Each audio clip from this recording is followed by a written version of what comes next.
just long enough that I can't remember much of it. Right. Also, stream on. Wunderbar. Hello! Buongiorno, people. Hello there. What's up? How you doing today? Welcome back to the Super Chief Show with me, Super Chief, and my trusted cohort, Storm Song. Yay! Wait, it sounds like we might be, non-volumed. Non-volumed? Oh, wait, nope. I am listening to the Discord volume. Yeah. Okay, yeah, no, we're good.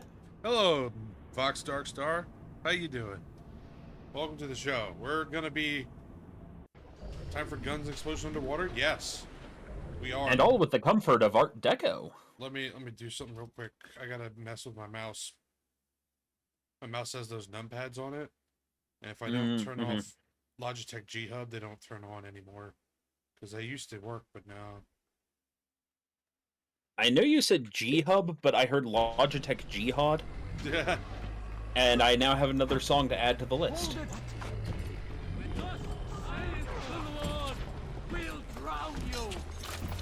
Alright, we're back in business. Oh, hey, pal.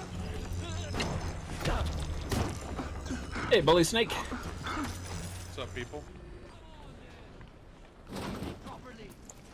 That's right! Keep running, coward!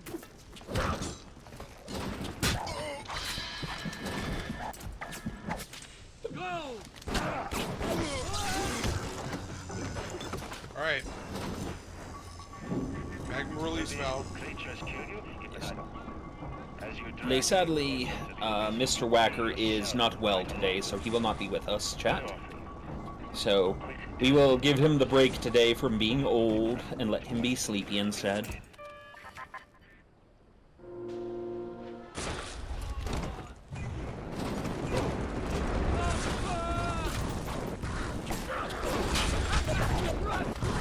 Oh! They exploded. I'm a little rusty.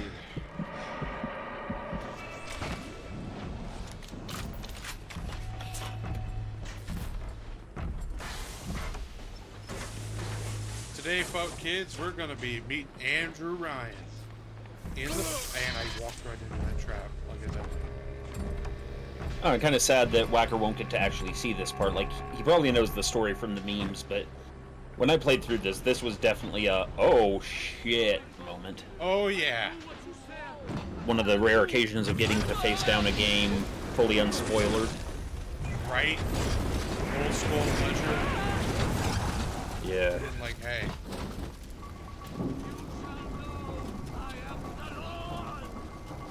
Oh yeah, sweet, I got invis, so as long as I don't move, I'm actually gold.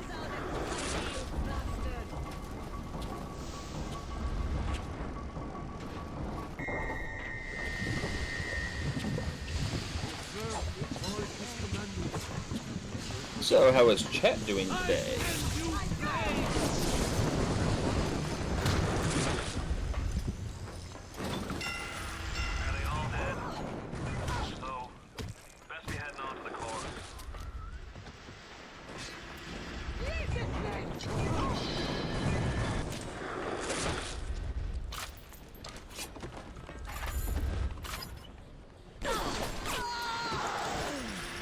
Alright, here we go.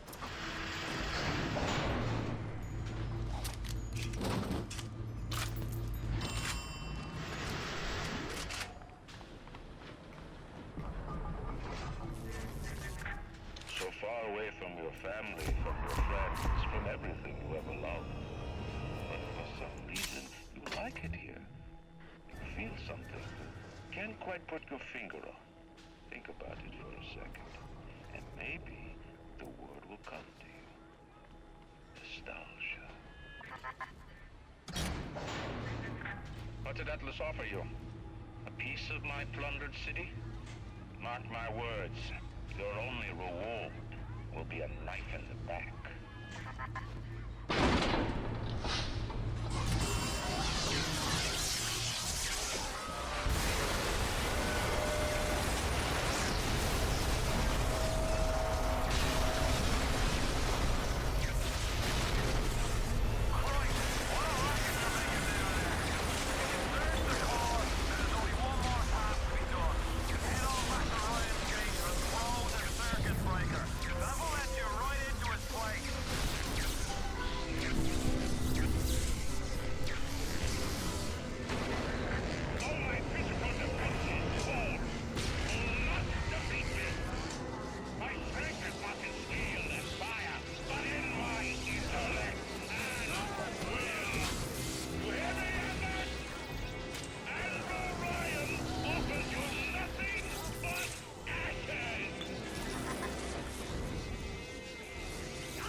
A lot of steel. Oh yeah, lots and lots of steel.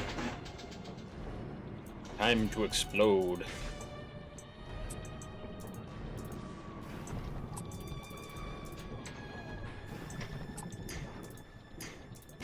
Oh no. Alright. Welcome to the circus of value. How is you today, Confessions of a Ladder Maker? It's a great name. I do so love it. Down on the ground, down on the ground. Well. Get you! Nothing you are. I am doing good. I went on a 6-mile hike today in the mountains. And then went from there to synagogue, and now over to here to play video games with Super Chief. I mean, Super Chief. All that matters to me is you. And all that matters to you is you. It is the nature of it.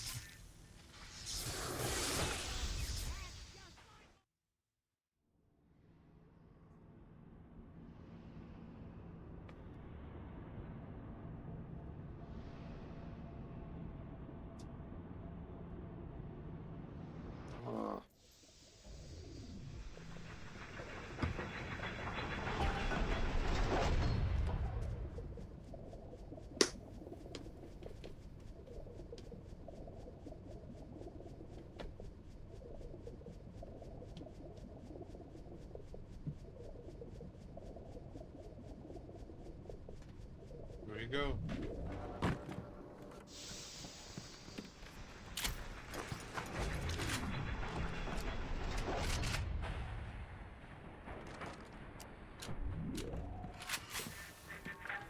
Even in the book of lies, sometimes you find truth. There is indeed a season for all things. And now that I see you flesh to flesh and blood to blood, I know I cannot raise my hand against you. But know this, you are my greatest disappointment. Does your master hear me? Atlas? You can kill me, but you will never have my city. My strength is not in steel and fire. That is what the parasites will never understand.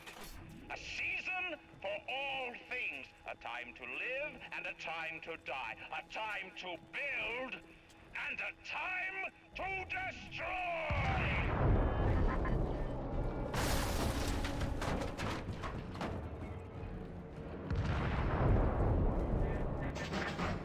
Come now, my child. There is one final thing.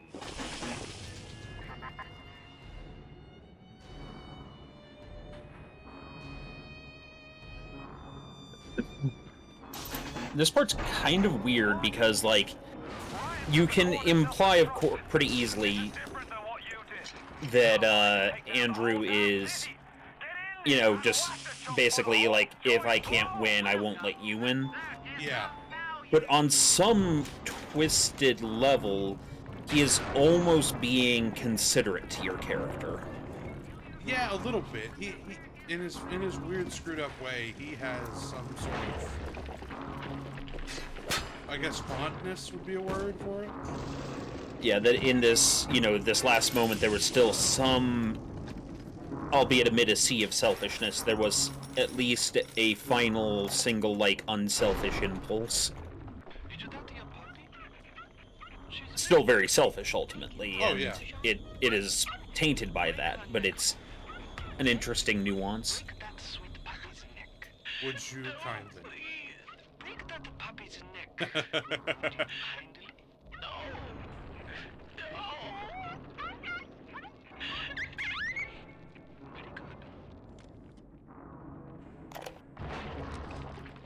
Advanced deployment, Lot 111, Dr. Suchong, client Fontaine Futuristics. Baby is now a year old, weighs 58 pounds, and possesses gross musculature of a fit 19-year-old. The results are disappointing, but within expected tolerances. I love they're setting this whole thing up. It's great. Just every haunting little image that tells you. The assassin has overcome my final defense, and now he's come to murder me. In the end, what separates a man from a slave? Money? Power? No. A man chooses. A slave obeys. You think you have memories. A farm. A family. An airplane. A crash. And then this place. Was there really a family? Did that airplane crash? Or was it hijacked? Forced down. Forced down by something less than a man, something bred to sleepwalk through life until they are activated by a simple phrase spoken by their kindly master. Was a man sent to kill, or a slave? A man chooses. A slave obeys. Come in. Stop, would you kindly? Would you kindly? Powerful phrase. Familiar phrase. Would you kindly? Would you kindly get this? Would you kindly find that? Would you kindly find it? Would you kindly find it? Would you kindly get this? Would you kindly head to Ryan's office and kill the son of a bitch? Sit, would you kindly? Stand, would you kindly? Run! Stop! Turn. A man chooses. A slave obeys.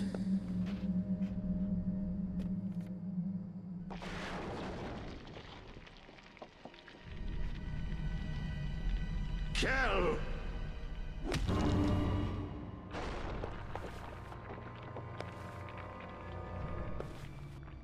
A man chooses.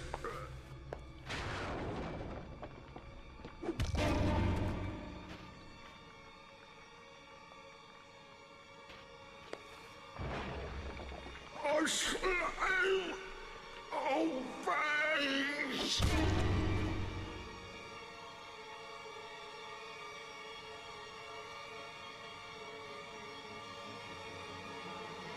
Obey!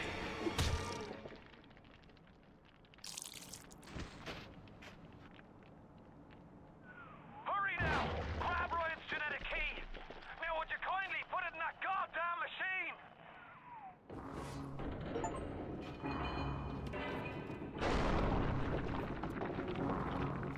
And so brings us to the end of Act 2. Yep.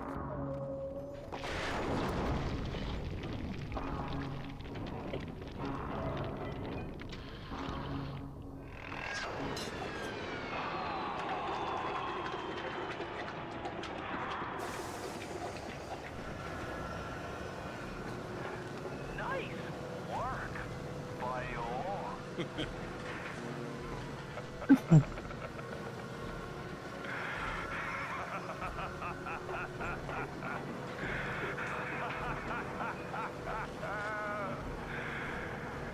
This time the end this little masquerade. There ain't no Atlas kid. Never was. Selling my line of work takes on a variety of aliases. Hell, once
I always forget how intense this part is. Oh yeah.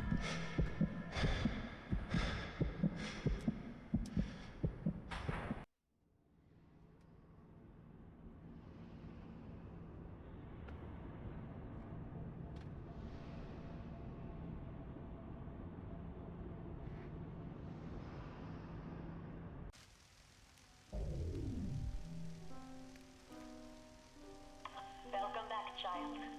Welcome to the city where you were born. You are angry at Fontaine, yes? Now you know the truth. You are his tool, brought back to Rapture to save him. You have saved many of my little ones. I owe you a debt. While you sleep, I undo some of Fontaine's mental conditioning. His control is no longer complete, but he can still pull some very unpleasant strings. Remit your mind with many locks and keys. Fontaine has most of those keys, but not all. Suchong designed your mind, taught Fontaine to control you. You might find answers in Suchong's flat in Mercury Suite. That's mine.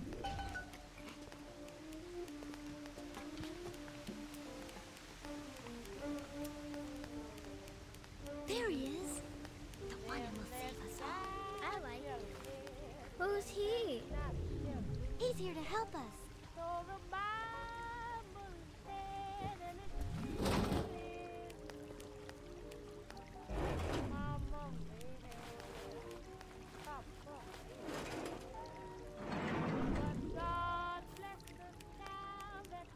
Goodbye, little girls.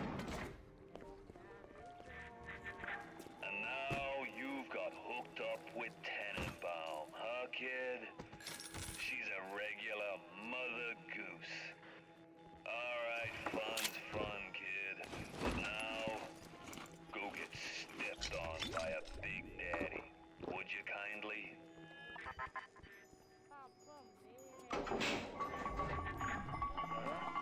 I says, would you kindly go get stepped on by a big daddy?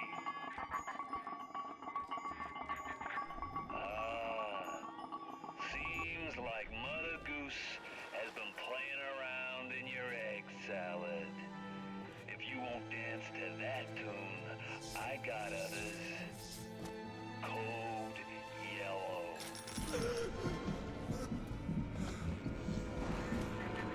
I just told your brain to tell your heart to stop beating. Not right off the bat, mind you.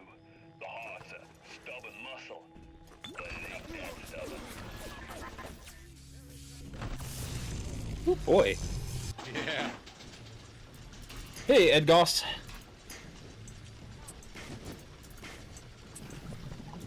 Yes, I believe the game essentially has 3 routes, and the routes start to reveal their outcomes about this time. Oh. Once you are free of Fontaine's control, then you can have your revenge. And we can keep my little ones out of his filthy hands. Well, that was on me. I missed.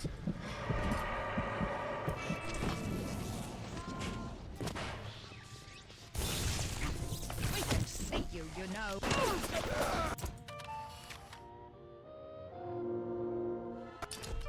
Didn't mean to do that.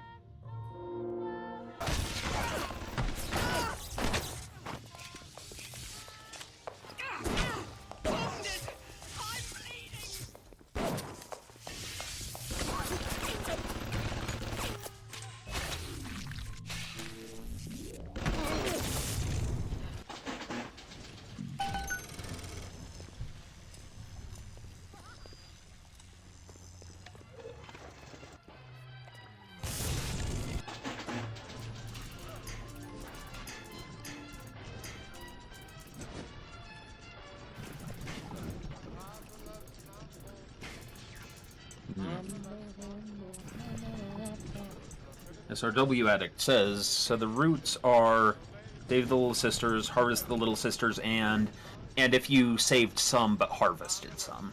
Yeah.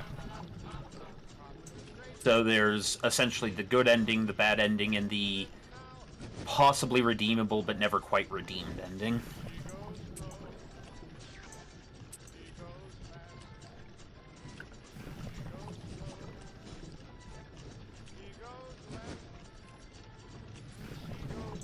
I could be wrong, but I think there's still one more little girl that you choose either to save or harvest. If I remember correctly. I could be remembering that wrong. Because at this point, the choice actually indicates that you, by your free will, would have done one or the other. Right. Man, I love this game. Yep. It may have gotten incorporated into that Fallout Equestria campaign I ran with the phrase, "A pony chooses, a slave obeys." Oh my word.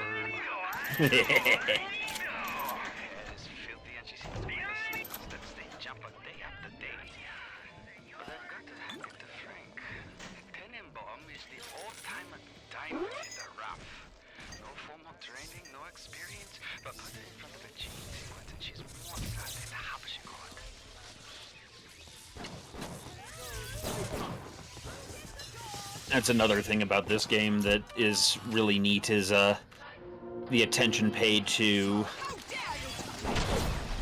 the kind of different accents. The fact that Frank goes from Irish to Brooklyn, how Andrew is kind of posh, but still roughly American rather than English. Yeah. The various German and Polish and so forth that comes up. A lot of stuff just usually tries to have one or two accents and stick to it because, you know, it's so difficult to write for multiple languages.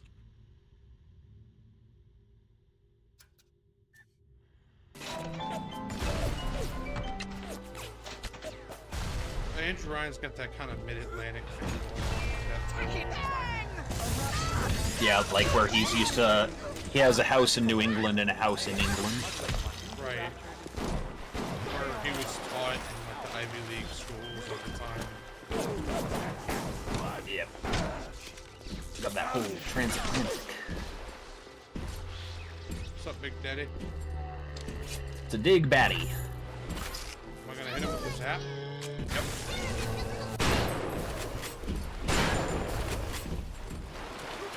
2, 3, 4.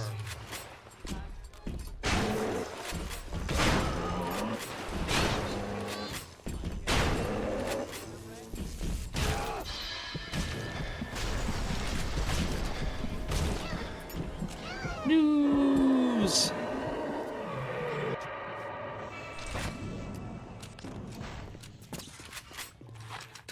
Frag grenade, frag grenade. Darling, is that you? So yeah, basically the kind of neutral ending SRW is something to the tune of like, you gave some of them a chance, as opposed to you gave them all a chance. But you still kind of end as a monster, in the same way as the fully evil ending. So in that way it's a little bit like, but it's what I like about Red Dead Redemption 2 is you get little signs of how your playthrough changes the trajectory of your character's outcome.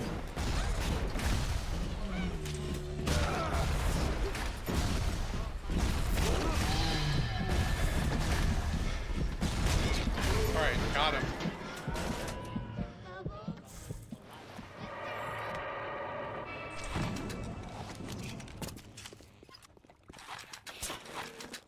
Surely this was an era of gaming. It's a very good one. You know how things go. But Yep. I think this is a pretty good one, all things considered. Well, like, this was the time of Fallout 3, Oblivion, Bioshock, See, I suppose that at that point, the most recent Final Fantasy was 12. That's it, kid. You're Busto. My new friends will catch up with you soon. Kid. I hope they make it quick. Thank you. Adam improved every aspect of man except his character. Perhaps there is a plasmid that can grow the spirit. Perhaps in your DNA, the secret life. I've sent a little one with some goodies to help ease your burden.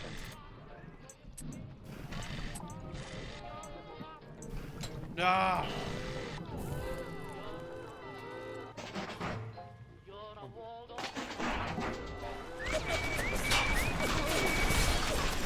Oh no. The game gets exceedingly more difficult right now.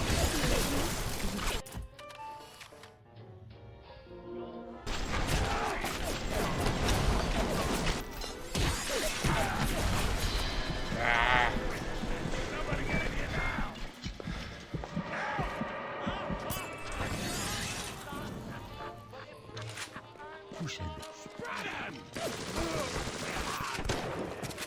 Oh, there's a missed opportunity.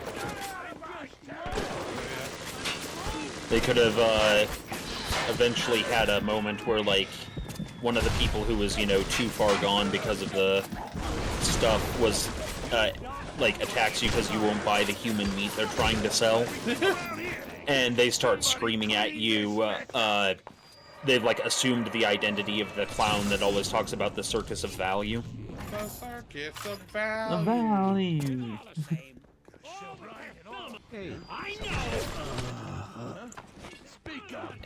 Every time, I swear it sounds like Godfrey.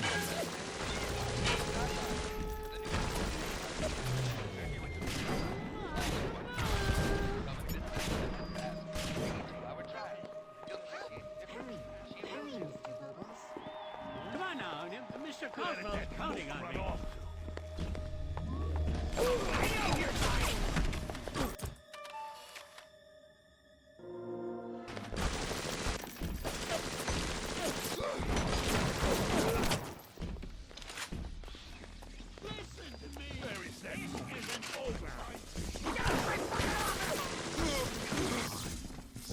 Yep. Form of ease.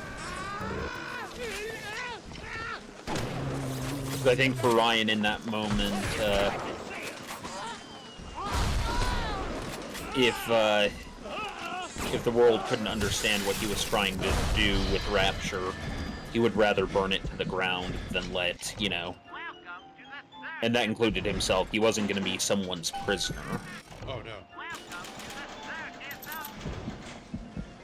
Based on stuff he said, he probably got to see a lot of the horrors of World War II and World War I firsthand, and the other kind of contemporary wars. Oh yeah, and Florence Nightingale, huh? I don't know what else he said, but yeah. he would rather. He knew he was dead. He knew he was dead. But just to put his to maintain his opinions, he decided that it was better for him to go out of his own volition as well. Yeah. Kind of a boogeyman in Rapture. That myth gives him power. But Pillback, Flim Flam, and a humbug, he's just another conman. And like all conmen, he worries he'll end up on the wrong side of grift. That's why he commissioned a lot of 192.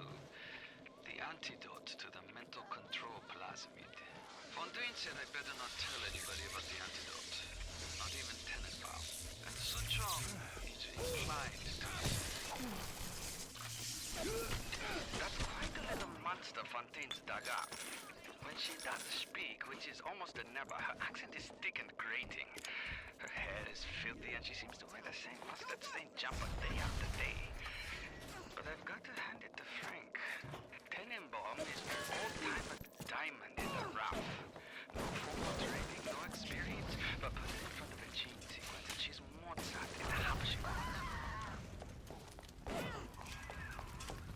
knew there was something to that. Always different when Hey, Andy Van. Hi, Andy. He must have his lot 192 in his lab near Apollo Square. I once stole a dose and brought it up to my flat on the second floor, but those apes would have taken it back to Fontaine's penthouse upstairs. I never knew what lot 192 was for, but if Suchang was doing... All those years, we thought we were making progress with our Skinner boxes and our electric shocks. What a waste of time. I don't like this any more than you do, kid. But you gotta understand where I'm coming from. I got 12 years down here. Big investment. Man can't walk away from a long con like that.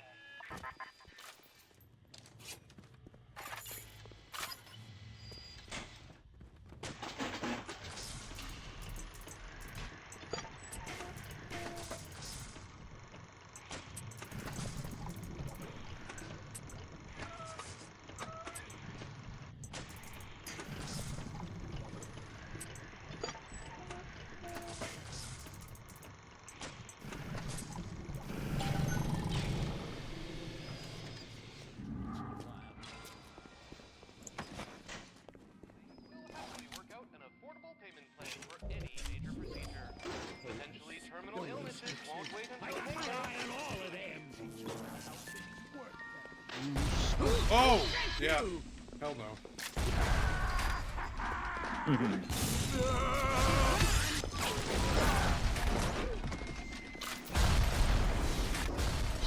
Alright, hold on. I'm going to use the restroom. I'll be right back. While he's out, chat, give me some positive shares. Tell me about how things are good.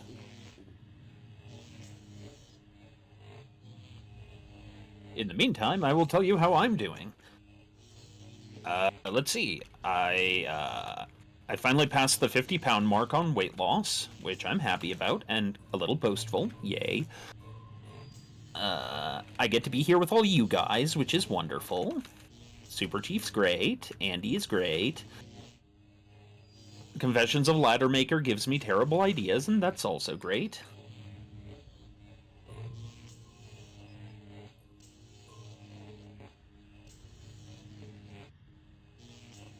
So we'll talk about that in a moment, Ed. Andy, what was your positive share today? And while you type that out, so the thing that's interesting in this game is Andrew's definitely the character whose perspective you're going to see the most of, and so you will see more of the flaws in it. Let's see, Andy was saying, none of your cats had vomited yet. That's a positive. Not having to clean up cat vomit is a positive.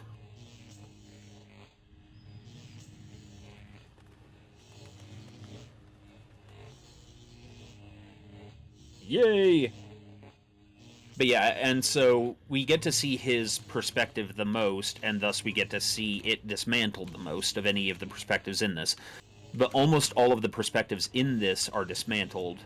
I think with the exception of Tenenbaum's, because she is the one who regrets what she did. Alright, I'm here. Hey, Super Chief. So, like, hey, so, what I was saying to chat was, so while, yes, you could say that, Ryan is, you know, the face of objectivism, it's interesting then to look at Atlas and then later Frank, who, even when he changes voices, is still voices you would normally associate with union workers. Whether that's, you know, the Irish who were coming to America, or the kind of early mob involvement in the forming of the unions. And so even that, you know, this, you know, rebel against the objectivist totalitarian is to be called into question, because again, it's coming from a completely selfish perspective, as many of the characters in this are. The only one who isn't completely selfish is Tenenbaum, and she admits she was wrong. And you also have to realize that when it comes to Ryan, an objectivist totalitarian is inherently an oxymoron. Well, yeah. I'm just saying that because he turned on his own ideas. Yeah. But he turned on his own ideas because his ideas were in a certain right, Correct. utopian. Yeah, he was very, very utopian, which is a big problem. And he sort of saw his idea that it must be maintained at all costs, which is antithetical to the initial idea, right? Because the only way to do that is through force. being a dictator. Yeah. Now, here's an interesting question for chat. Does anyone know where the word utopia comes from? What it means specifically? And we'll see if chat can guess this one.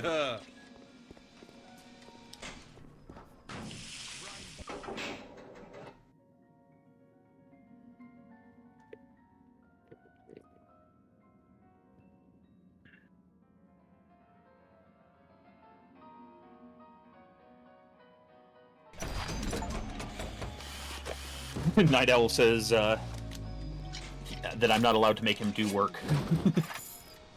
So, okay, so I am curious, Super Chief, do you know where the word utopia itself is actually derived from?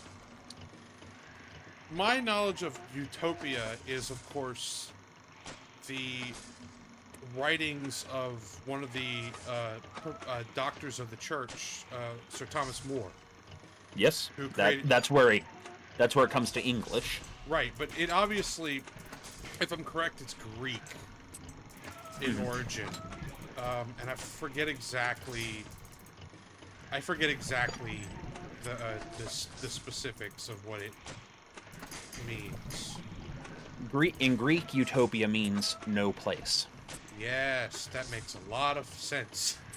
No place is perfect. No place, there will be no suffering. Right. No place on Earth is perfect. Imagine there's no heaven. You know? Yep.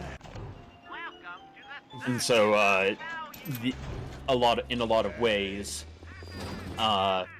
each of these people, you know, were trying to make a perfect place for themselves on Earth, and, you know, you potentially, depending on how you choose to play out the game, and what's her name? Crazy lady with the little girls. Are the only ones who are trying to make the world better for other. That is, assuming you're doing the good route. Right. By doing the bad route, you are essentially just doing what Fontaine did and what Ryan ended up doing. Mm-hmm. And what's also funny is the antagonist roles ideologically are swapped in the second game. Yep. Which is awesome. Because I believe Tenenbaum's the villain in the next game, right? Yes.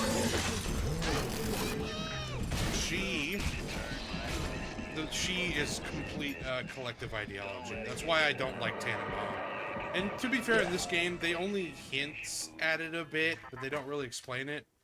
But in the because at the moment she's more concerned about the children. At least that's what it seems like. Because remember, Bioshock 2 starts before this and ends after this. That's right. So it could be also that she is. It's most likely that she is also putting on a farce, as it were. Yeah. Now, taking the game when it was written prior to an assumed sequel, I'm guessing. If all we're taking is the information from this game, then I would say my point stands. But yeah, with the added element of the other game, yeah, she definitely has selfish motivations. Well, but she also, in a weird way, if we go back to Rand, because obviously objectivism, and I'm not going to be getting too political, obviously. Well, yeah, no, we're just discussing the belief set that is relevant within the storytelling. She is obsessed with what Rand would call altruism, which, to be fair to her, she is not a native English speaker, and so when she's from Russia, and the idea that it's you live to serve others, period. and in a suicidal way. Yeah, give until you're gone, as it were. Right. And so Tannenbaum embodies that in the next game. Oh, Sophia Lamb, that's right, not Tannenbaum. Tannenbaum's cool. Thank you, SRW Addict. I get them mixed up. That's my fault. That's right. Okay. Yeah, then move everything I said about Tannenbaum to Sophia Lamb. Okay, so I am correct then. Tannenbaum is at least in this regard being selfless. Right, she has true. Yeah, that's so much better. I mixed them up. That was my fault. He's okay. I still love you. Hey. All right. But yeah, no, it's Sophia Lamb's a real fucking piece of work. Yeah. Tannenbaum is just she's just like, man, I did some fucked up shit, and I know it's wrong, and I'm sorry for it, and I'm working to fix it. She's kind of almost the good version of, oh god, what's his name? She's almost the good, like, the completely good guy version of Magneto. Because the whole shtick with Magneto is he was a victim of the Nazis. Unfortunately, all of his life lessons were learned from them as well. Yes, it was.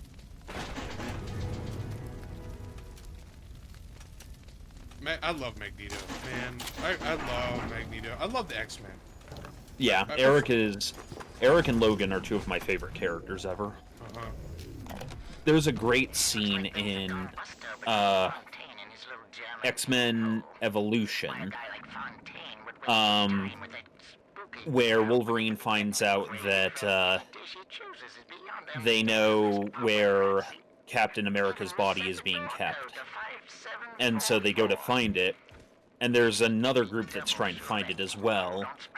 And they assume, when they see Magneto getting involved, that he's going to try to capture and indoctrinate Captain America or something. Or prevent him from siding with them, whatever they would normally assume Magneto would be doing. And you start to see a lot of Logan's past memories with Captain America when they fought in World War II together. And in the last scene, even though, Magneto has them dead to rights, he simply lets them go.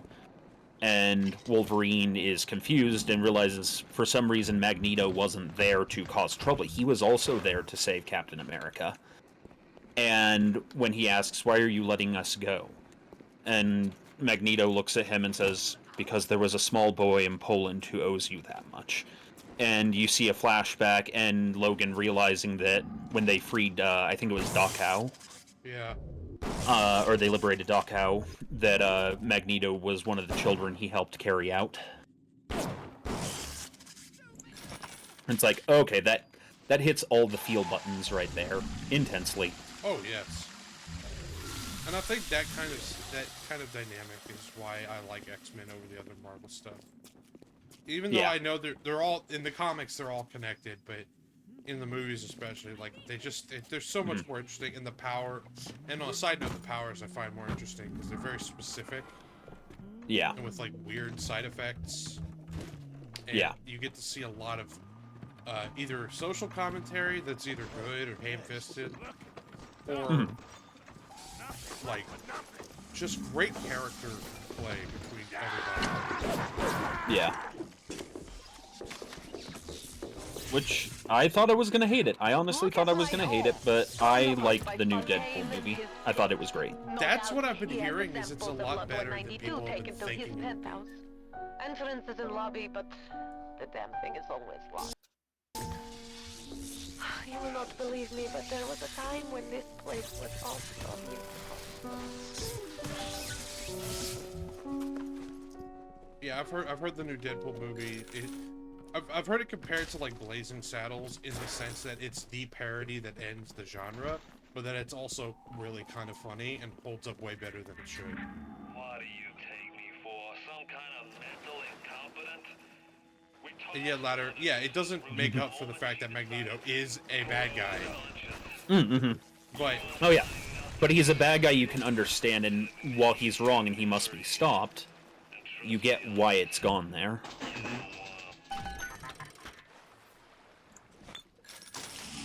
It's a humanizing touch that the character is not just you know, I will kill you because I must kill you. You know? I think that that really is it, because that was like him and I'm thinking back to the 90s cartoons here. Him and Mr. Freeze were kind of my first awareness as a kid of a lot of bad guys aren't just comically evil people. They think they're right. Oh, dude, Mr. Freeze, so good. Mm-hmm. Yes, it is heartbreaking. I would shed tears had I tears left to shed.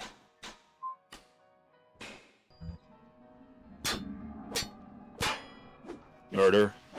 Of course, Batman. To feel a warm hand holding yours on a summer day, I would kill for that. Oh man, I think that episode won an Emmy. Yep. Yeah, for writing. It was one of the two big episodes that involved Mr. Freeze. It was the first one, part of Ice. Yeah. Yeah. Work out an affordable payment plan for any major procedure. Essentially, terminal illnesses. Also, the fact that he's one of the few villains that says something like, "There may be some momentary discomfort, Batman." And you even do hear a shade of sympathy in his voice. He is dedicated to his goal. It does not mean that he does not feel any empathy for other human beings or living beings. Yes. It's just he believes that there's all that must go. You know, like that's all just what's it won. Okay, so yeah, it won the Daytime Emmy Award for writing and animated programming. Mm-hmm. Oh yeah, dude, Batman the Animated Series was just amazing. Like just just straight up. Well, and yeah. One thing I love about it is you can tell that it's heavily derived from a specific set of literature in gothic romantic horror. But even though it does derive from those, it's not derivative, because it actually gives each of the characters like their own examination. So like Victor Freeze, clearly sort of a take on Victor von Frankenstein. The Joker is heavily based on Jack the Ripper. Penguin, or Oswald Cobblepot, is based off of James Moriarty. The one that caught me when I finally realized it was, Clayface is Dorian Gray. Yes. You can't look at his own picture. It's also that one lady that had an episode that was the same thing. Oh, the one who thought she was ugly? Yes. Yeah. And then, yeah, there's the Invisible Man episode, which, again, derives from that. Both Bane and Two-Face, in each their own ways, are Dr. Jekyll and Mr. Hyde. Mm-hmm. Bane, for sure. Bane, and then, very direct. Yeah. And then Raj Al Ghul is essentially Dracula. Yeah. Oh, yeah. The foreign intellectual that can rise from the dead. And Batman himself was heavily based on a mix of Sherlock Holmes and The Shadow. Oh, he was very heavily based on The Shadow, that is for sure. And I believe Zorro as well. Oh yeah, well, all the old pulp heroes that became like Superman is Doc Savage, and Batman is The Shadow, and they started out that way. Unfortunately, very like plagiarism. But they evolved. All things are plagiarized. I know. Well, I mean, like literally took drawings from Shadow pulps and used them in the comic. Like that's the type we're talking about here. Like it's unfortunate, but Batman has grown beyond that as a character and has become its own amazing character. Right. And but like even Macbeth was based on Agamemnon, so like everything comes from something. Right. Right. It's just the level. The level of it's one thing to be inspired. It's another It's another thing to just steal outright. Yeah. I also don't know. It's also good if you just cite sources. Like one thing I love about R.A. Salvatore is he doesn't make mince about the fact of like, oh yeah, Drizzt is a family-friendly version of Elric of Melniboné. Yes, he is. And Elric is a fucking awesome character. Mm-hmm. I need to send you... Have you listened to Blind Guardian, Chief? Yes, I have. What is it? The Silmarillion one is one of my favorite albums. Nightfall in Middle-earth. Nightfall in Middle-earth. Oh. A good number of their songs are actually based on Elric and Meldemonet. Yeah, they had a lot of that.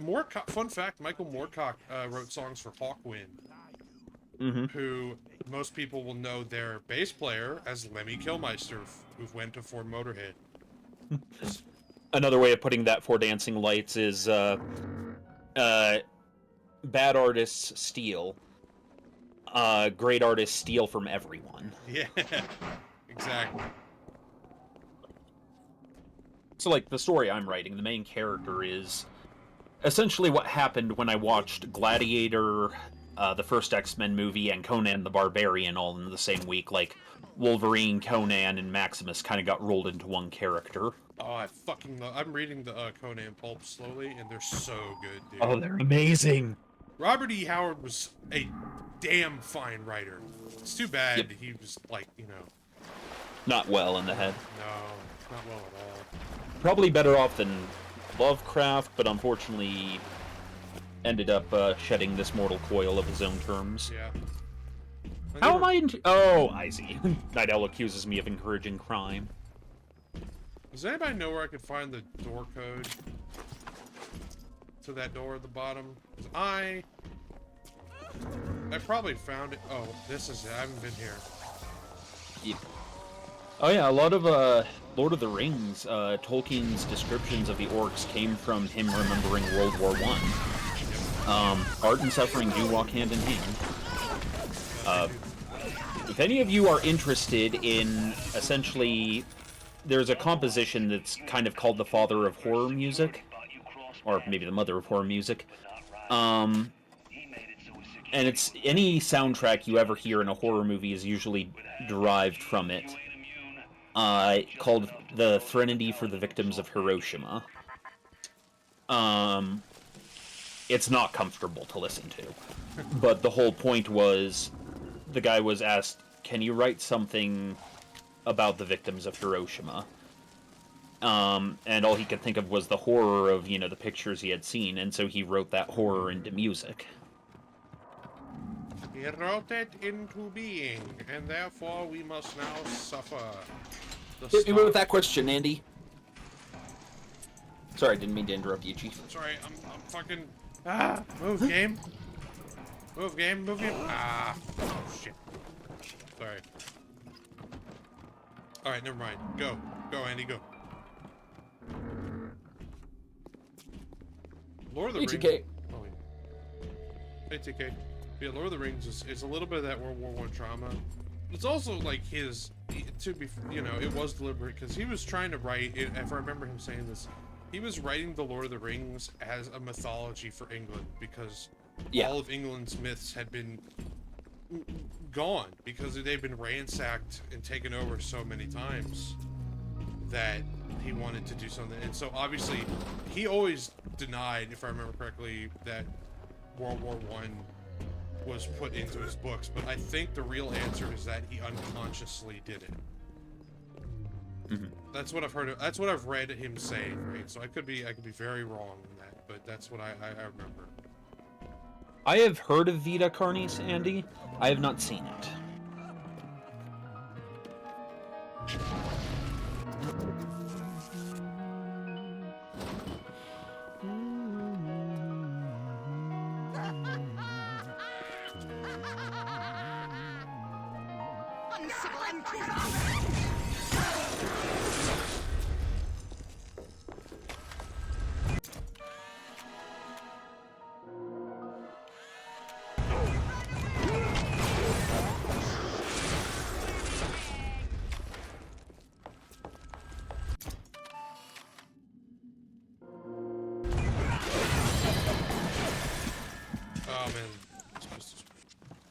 I wonder if the people who made Deadlock were playing this as they started designing it.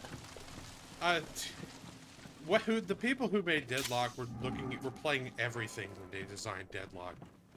Yeah, I just mean the super-powered gunmen in, you know, Art Deco Americana. Yeah, For sure. But yeah, there's definitely a cavalcade of aesthetics and designs going on in that. Deadlock, I have mixed feelings about what I've played about Deadlock. I've only played... Yeah. You go? Oh, I was just saying I've only played the tutorials, because on the day that Otto and Gonzo and Manglux were going to show me how to play, they got stuck in a match that lasted for like 50 minutes and we're all too exhausted to keep playing after that, which I understand. But what were you saying? I think the weird thing about it is it feels to me like it's 2 years too late as a game. Like, it's just... Okay, it's a MOBA third-person shooter, and very much so a MOBA and a third-person shooter. Mechanics, very different. A good thing to do, and like, they've definitely been putting time into it. Because for those people you don't know, Valve has a very interesting work cycle where they let people decide what projects they want to work on. Hey there, fellas. Right, so this has obviously been the project for forever. Stay on the sidelines. But one, it might be because my computer can't run it too well. But two, it's just some of the ideas in it are good, and then some of it I feel like, oh, it's another MOBA. Like, if you've played a third-person shooter and you've played League or Dota, especially Dota, you will most definitely be able to get into it because it's just that. To a degree that I found weird. Not weird, it's just like, I don't know, man. I don't know. It just doesn't, it's like, I need to play more to get a better sense, and I want to see a full release, but... Yeah, I mean, part of it may just be that it's in beta and they're still working out the kinks, but... 100%. But I'll wait till the full release to make my full judgment, but it doesn't have that magic that I expect from Valve quite yet. Yeah. It's kind of a high bar to set for yourself when you go and make something like Half-Life. Right. At the same time, like, don't give them an inch. Just because, like, a company, if they produce good product and they make bad, or something bad to it, I don't see a reason to just pull back on that a bit. Ed does say a good thing, which is, a good game is never late. And I fill it in with, nor is it early. It arrives precisely when it means to. No, that's silly. Right. A good game is worth the wait, yes. I would agree with that. It's just... delaying a game doesn't necessarily mean it's going to be better. It depends on the nature of the problem. If it's polish, yes. If your game has fundamental issues in design, it doesn't matter how long it's delayed. Yeah. Okay, now, where's the code? I need the code. Four Dancing Lights attributes the quote to Gaben Dolph. That's so good. That's so good. I love that. Gaben? Dumbledolf. Right. Gambledore. Yeah, see Concord. Exactly. That game was in development for forever. It probably cost so much money. Yeah, I didn't hear great things about that one. I'm looking. Haven't played it because it's not really my sack of soup. Yeah. Second. I mean, MOBAs are almost not my sack of soup, but there's a whole contingent in the Legion that play them, so I'm kind of interested just on the grounds of, oh, my friends are playing it. Yeah, right. Like, and even a bad game is fun with people, right? Yeah. So, it's also when I'm thinking about a game. It's why I also don't accept the, oh yeah, well, if you play it with friends, it's fun. It's like, well, yeah, if you're playing with friends, that it's supposed to be fun. I found seeing the Dragon Ball Z movie, or the Dragon Ball movie, amazingly fun, because we spent the entire time riff tracking on it, because my boss couldn't sell a single ticket to that movie to save his life. And so when I asked, hey boss, can I get 14 friends into this for free? He was like, I don't fucking care anymore. and so I got 14 friends from college in. 2 other guys were in the theater, and they joined us in riffing on it. That's the good shit right there. Yeah, but yeah, so proof that it doesn't need to be good for it to be fun with friends. Heck, simpler example, Far Cry 5 with a cop. that people would know. Yeah, for sure, for sure. Yes. So, Storm, any new games you have? Oh, hey, Hal. Sorry, what'd you say, Chief? What any new games you've been playing that you have been like, yeah, I like this. I'm gonna keep going. That's something new. I have a rule of I have to make sure that I'm settled in for a semester before I start a new game. Okay. Whether it's whether it's doing homework or in my case now writing homework. Because you find that as the teacher you have just as much of a workload as your students do. Yes. Especially if it's your first time teaching that class. So I have objectively made a point of not starting any new games these past few weeks. The one I'm definitely excited for is Wukong Black Myth. Okay. But yeah, the most recent new game I played was when Final Fantasy VII Rebirth and Final Fantasy XVI came out last spring, so jumped into those. Well, I think 16 came out at the autumn before, but I bought it in spring. Yeah. Oh, Hal's is like, I played League once for 10 years. I have scars. I've seen things, man. It do be like that. I actually still play occasionally, like ARAM, but not. I have an old friend of mine that's really good at it, and I watch him stream sometimes, but I just don't. I'm just not into it, man. Not like that. No. So Wukong Black Myth, for Dancing Lights, follows Son Wukong, or Goku essentially, after his journey with Tripitaka is complete. And I am excited because it's... Think about, like, the Dark Souls in the sense of, like, not necessarily the gothic horror aspect, but the, like, just how fucked up can your Miyazaki-esque mental imagery get? Only now let's apply it to, Chinese mythology and not, medieval Europe.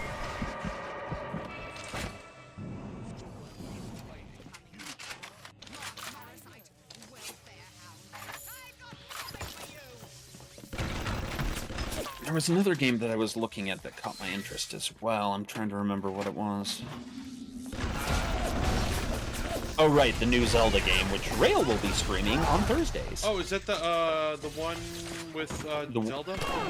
Yeah, where in the last moment, Ganondorf traps Link, so Link frees Zelda with his last arrow, and now you play Zelda to try to go find Link.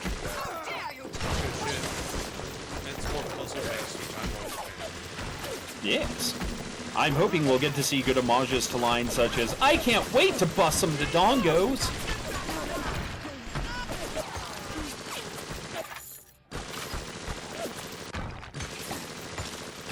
We probably won't.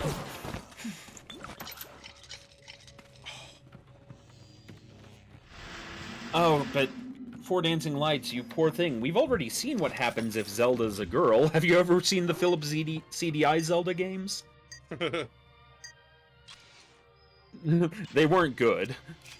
Good! They're particularly infamous for being absolutely terrible. Like, as Game Grumps put it, like, the first two games, like, they're not good. But in a slow, kind of going mad sort of way, you could start to enjoy them.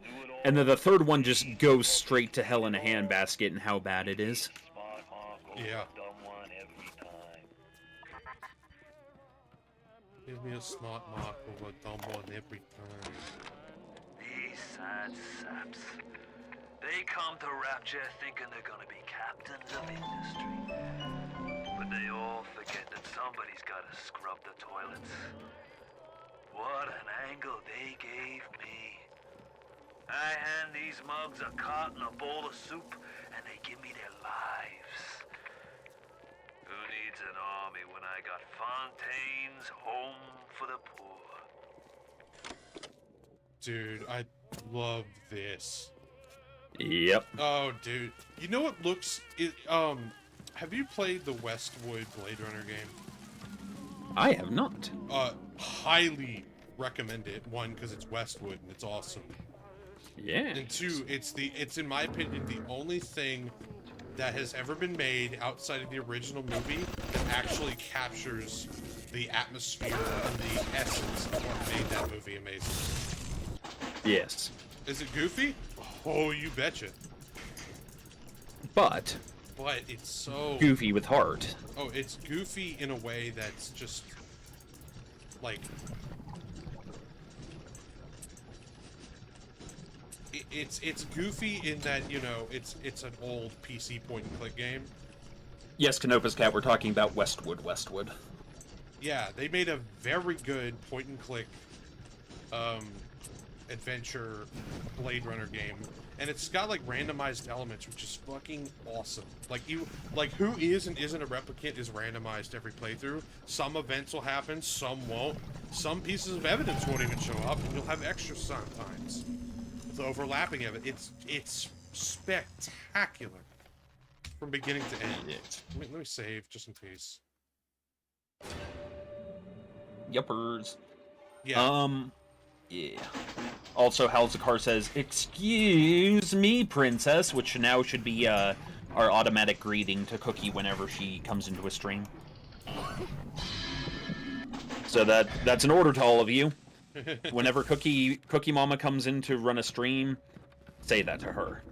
Well, excuse me, princess. Just being obnoxious now.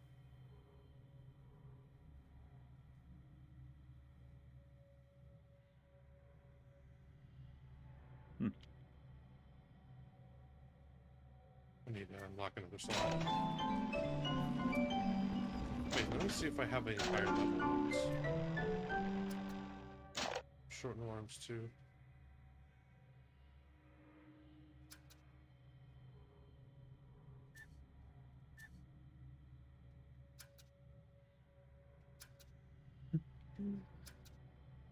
What is always funny is to watch two people who have the exact same weakness try to outdo each other.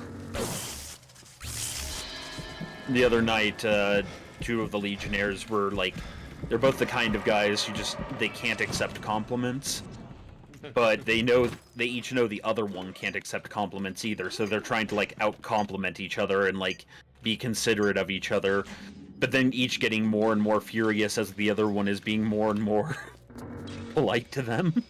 It is quite funny. Yeah, I might actually, honestly, I might stream the Blade Runner game on here as one of our streams. Do it. Like, when it gets closer to, like, winter, when it gets colder around here especially, I know it's a weird thing to say, but atmosphere is everything. So... Oh, yeah. Whenever it rains, that's when one of my favorite bands gets to play in my car, which is Tyr. Yeah. Because it's just good music for the rain.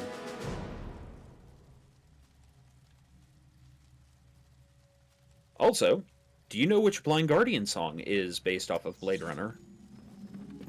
No. No, I don't. Time, What Is Time? Ah. Yes. The compound is taking hold. The effects of the mental suggestion are now gone, but there will certainly be side effects.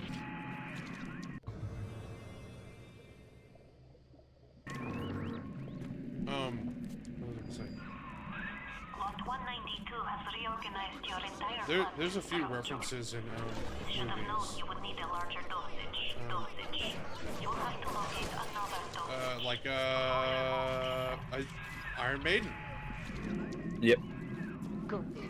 Now go find Iron Maiden Chunk Lab has in the Arctic. the entire, In there, no doubt there will be more of this one. the whole aesthetic of their Somewhere in Time, I believe is the album. Yeah. That is one thing I just love about bands like that, is they're like, I read a book today, let's write a song about it. They have a song on Dune. Yep, To Tame a Land. To Tame a Land. They're nerds. They like their sci-fi. A lot of those guys like their sci-fi. Like Rob Zombie loves his horror. I mean, in More Human Than Human, he literally calls out the Nexus 6 models. You know. What is Nexus 6? Nexus 6 is the model of replicant in movies that you're hunting. Like Roy Batty and Triss, they're all Nexus 6 models, which are the newest model of replicant. That's right. I recognized the name, but I couldn't place it. They're the smartest, newest, most powerful form of replicant. And the big thing that everyone was afraid of is after testing, they realized that, oh, they start to get their own, like, actual emotions after a while. So they built in a 4-year lifespan as a failsafe. Mm-hmm. And that was, yeah. I watched through that again recently, and it was like the first time in 10 years that I'd seen it. And I think last time I'd seen it, I was not paying enough attention, and the time before that, I was definitely way younger. Yeah. Because this time around, I saw something that I just had... the nuance of it had been lost on me the first 2 times. Which is, it's the moment that Decker's eyes go wide as he realizes he's about to fall that Roy grabs him. Yes. Yes. And it's because Roy suddenly has empathy for him. And that explains the line following, or rather makes it less like... It makes the line make more sense when he says, "Quite an experience to live in fear. That's what it is to be a slave."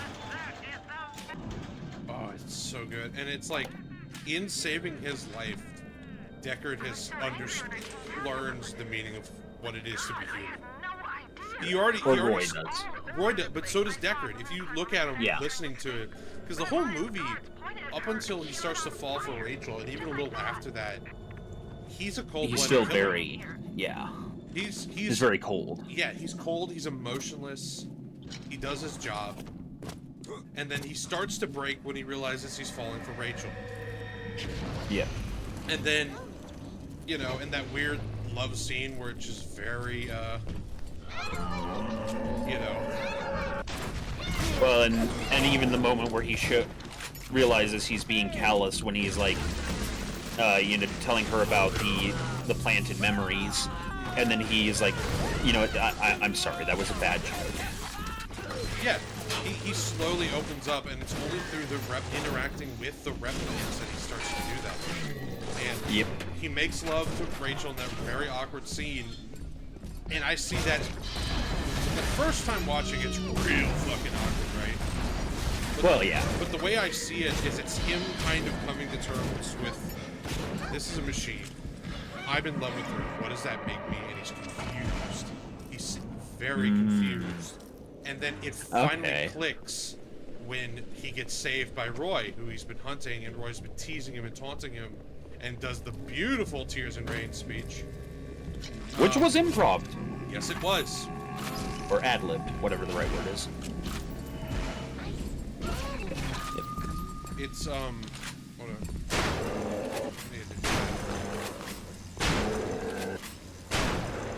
I'm trying to do 2 things at once. But then, what does he immediately do after he gets saved by Roy? Where does he immediately go? He goes to make sure she's all right, and even knowing that the inspector may come after her, or probably would come after her, and he couldn't stop him if he wanted to, he still decides to protect her. Yes. Yes, he does. And remember, there's a paper mache unicorn there. So Gaff was already there. Yeah, implying that, there was no way he could have hid forever. He let her go. Yeah. And, well, and then his statement about, it's too bad she won't live, but then again, who does? Yeah, it's so good! I love that. It's probably my favorite movie, is that original Blade. Yeah, and so I watched that the other night with my dad, and it created a weird confluence of ideas, you know, that whole brain alchemy of, okay, what art am I going to steal here, starting up. Right. And it was because I was playing through the Mega Man X games again. Yes, very, very... Which are, you know, essentially Baby's first Asimov. And, I had just watched The Name of the Rose, which is a film noir mystery based very heavily off of Arthur Conan Doyle's work, except done in, you know, medieval times. And so, like, my brain was like, okay, now I have strong, equally Catholic and cyberpunk aesthetics going on in my head right now. Oh yeah. Where'd that little sister go? I killed the big daddy. I need to find the little sister. Is she on the map? It's a gatherer's garden. It's too dangerous to re-engineer your plasmids in the States. You'll just have to make do with what you have.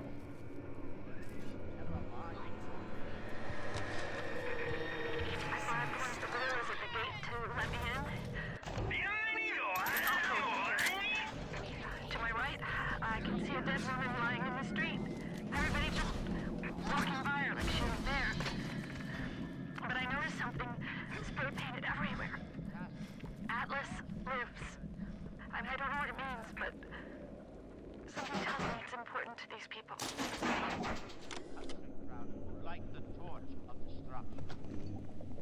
So now we begin to disassemble the revolutionary slash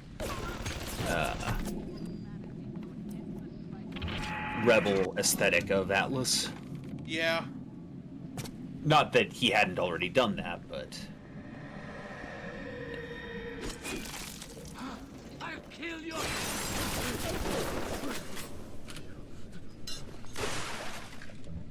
I'm almost certainly dead. Yeah.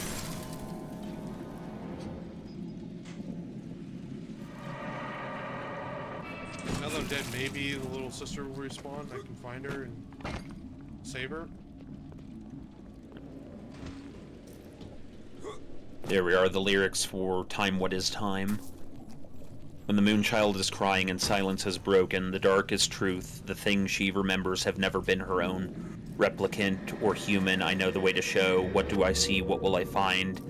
Know the answer inside, it's your last step. Time, what is time? I wish I knew how to tell you why. It hurts to know, are we machines? Dude. It's so good.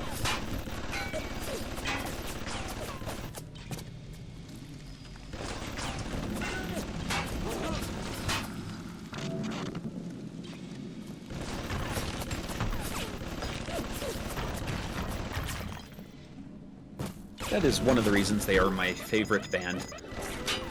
They're not always, like, my favorite band, but they're one of the 3 bands that's consistently forever in the top 10 and almost always in the top 5. Oh, that's fair. But when you're a musician and a sound engineer by trade, you tend to garner a lot of favorite bands. Talk about.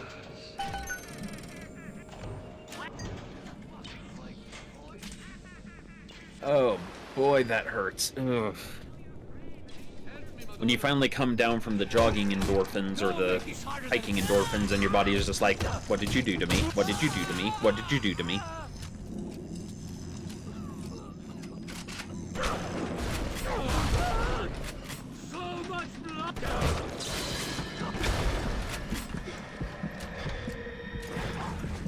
Oh, first aid kit. Oh!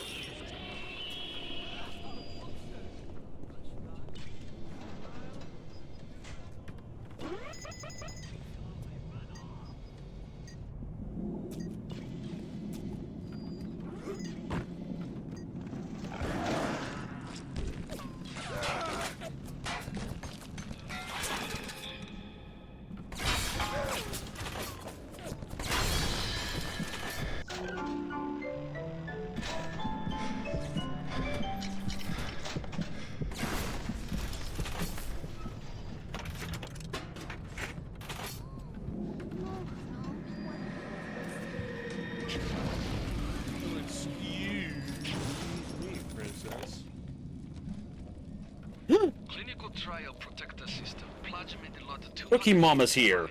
Cookie. Dr. Suchong, client Orion Industries. A very frustrating day.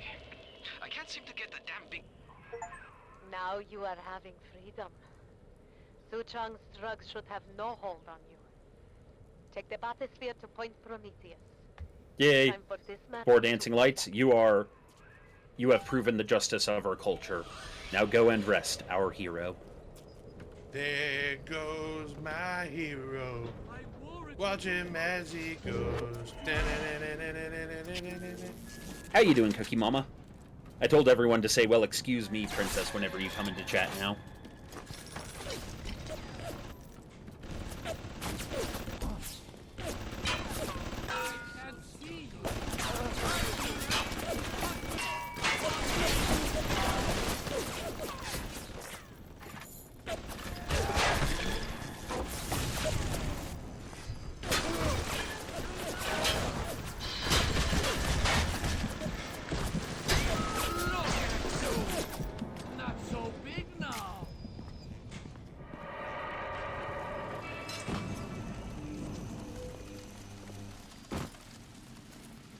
Steak and taters.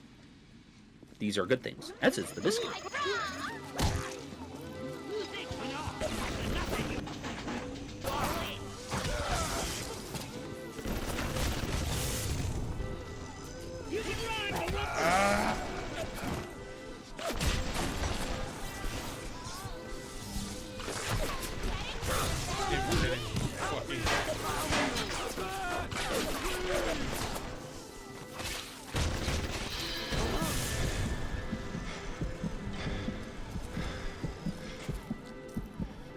Oh, I'm sorry, I'm feeling a terribly dark impulse to be like Whacker for a moment.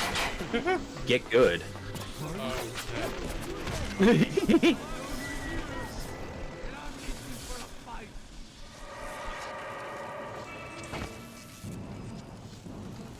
Well, we are missing Whacker, so...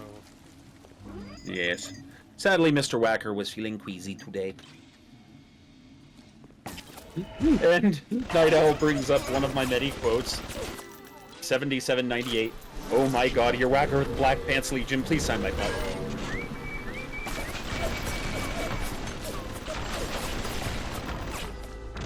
To which he responded, I mean, okay, do you want me to spray paint one of those big old murals?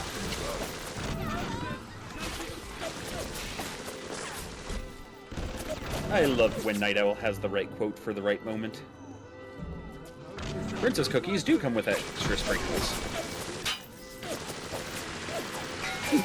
Oh my god, it's Hell's part of the Black Pants Legion. Please sign my... butt.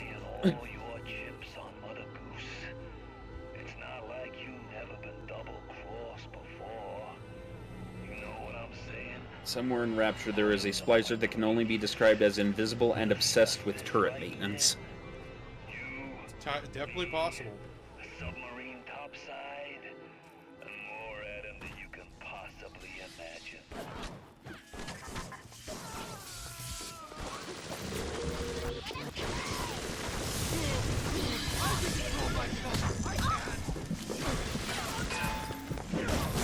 Wow, he's bringing them all up. Every time I've asked someone to sign my butt. Canopus wants us to sign his commemorative kazoo.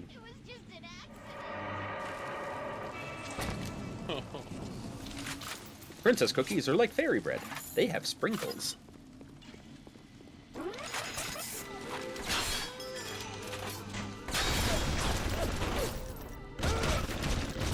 You know, did you see that trailer for June where you see Jessica with all of the printing on her face of all the Arabic writing? That's what my butt looks like right now.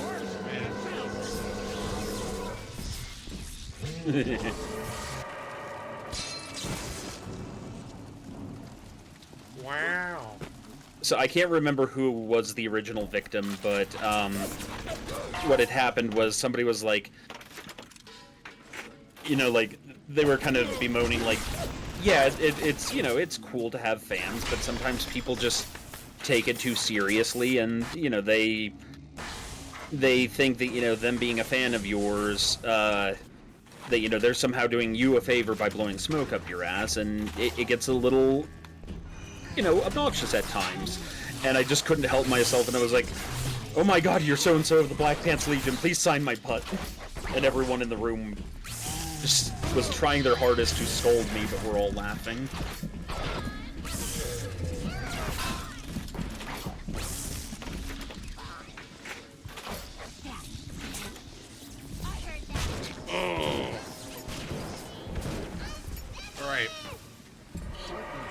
Look, as we've established, Whacker sniffs glue. And if glue is made from my hooves, that means he's a foot sniffer. Yeah, you should treat him as such. I'm a star, not you! No! Only the finest hooves for Whacker. Apparently I'm the Stormy Gesserit. Or Gesserit.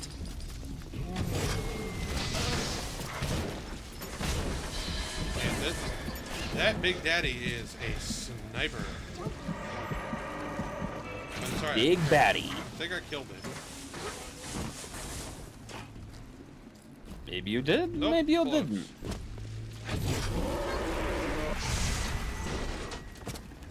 There you are. Hey, no. No!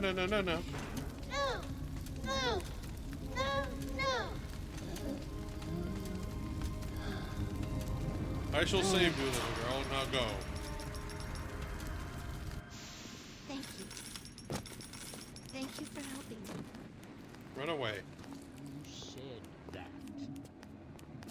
Alright, well, unfortunately I must go, for Goat runs his Traveler campaign here soon. Thank you for the stream, Mr. Chi. Absolutely. Thank you. You have a good rest of your stream. And all of you have a good time. And, Night Owl, always remember, I love you. And we're all counting on you. Good luck. We're And all counting. Cookie Mama, do not ooh-woo the foot sniffer. Alright. Y'all have a good time. And... Goodbye. What's wrong, Mary?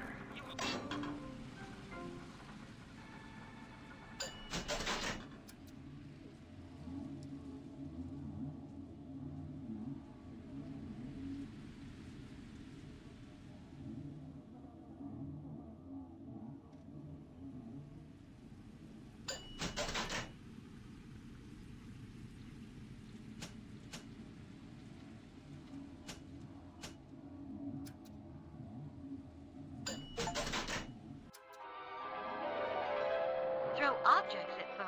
You can even catch grenades and throw them back.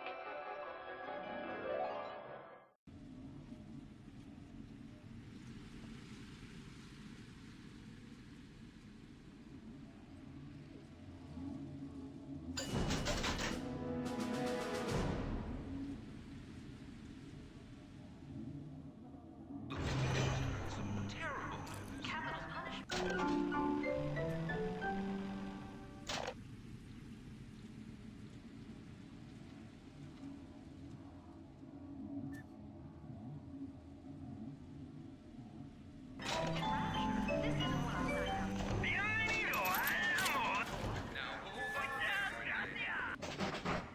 Muchas gracias.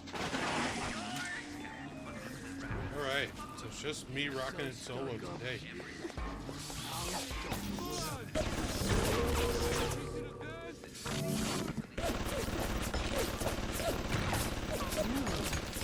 Call the cops on me! Report me!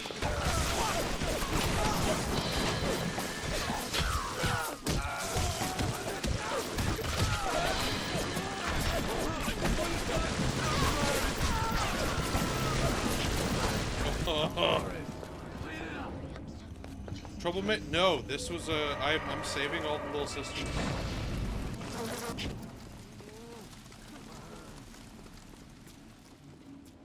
I've never done an evil playthrough of this game, and honestly, I just don't have the heart for it. It's too depressing. I just don't do it.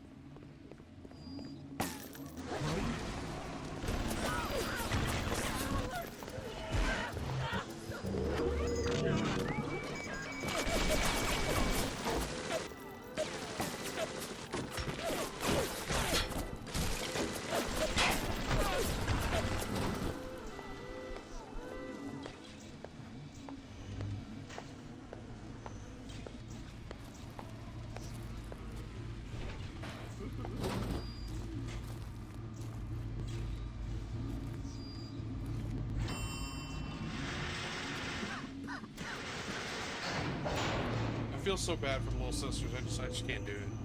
Yeah.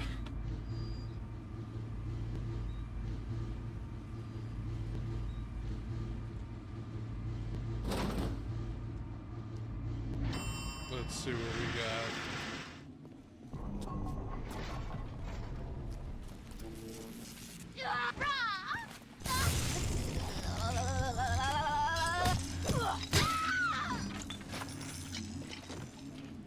Get bent, weirdo.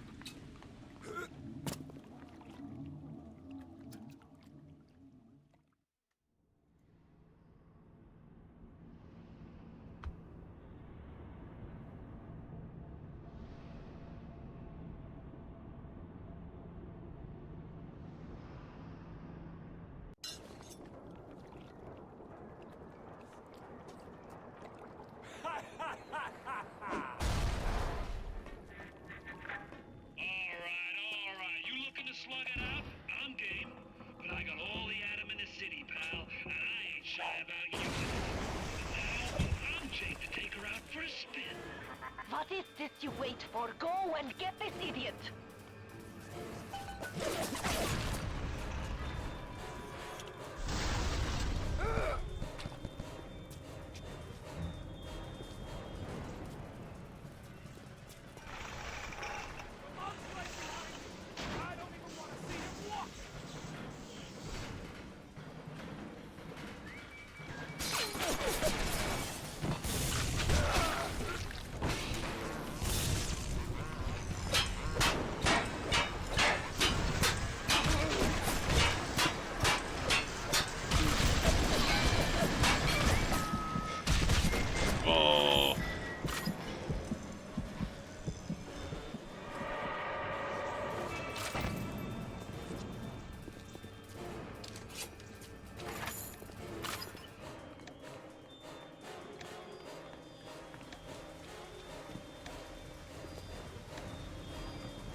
You keep on coming, and Rapture's a fish tank.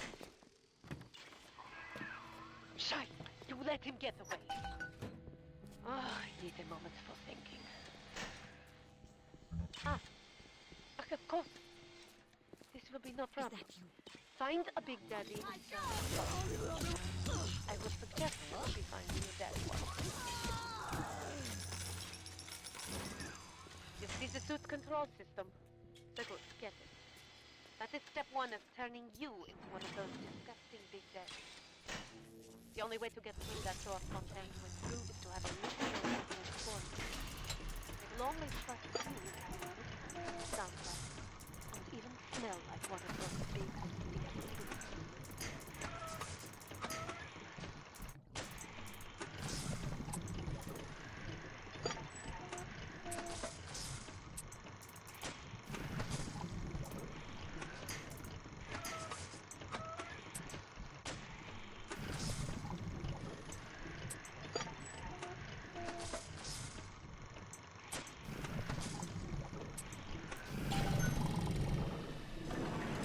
Bioshock Infinite did Multiversus Force. Cool. Yes. Yes, I did. Woo!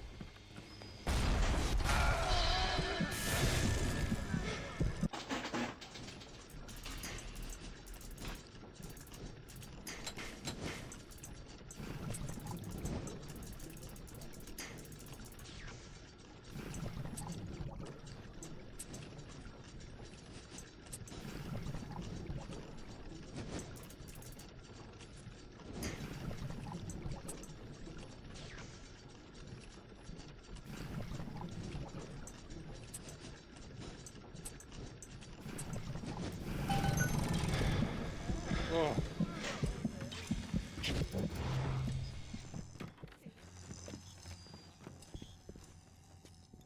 Hey, Andy, yes, you can ask me a question.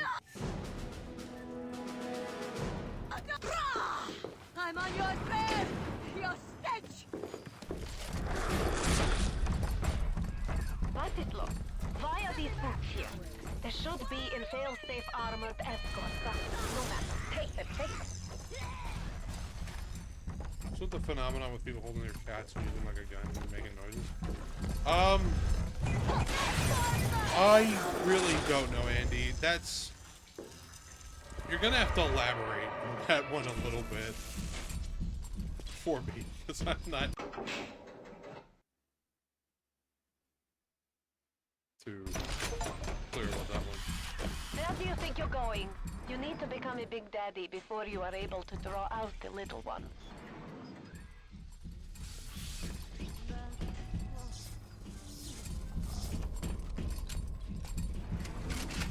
The What is the greatest cat lie gun. ever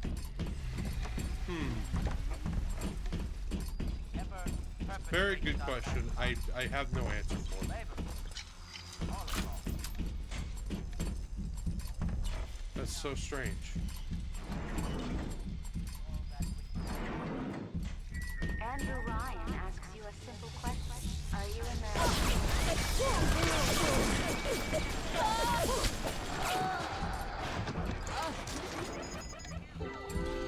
Oh, of course. Not even fucking...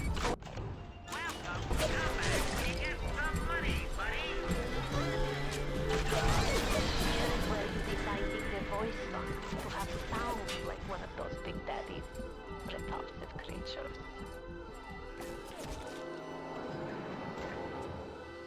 Well, you know, Andy, maybe you should try it. Maybe you should find a cat and use it as a machine gun.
One down, 2 steps to go. Now, you need only to be finding the bodysuit and the pheromones from the other labs. What you wait for? Engraved invitation.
I can kill you!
Alright. We're doing this, boys. We're doing this.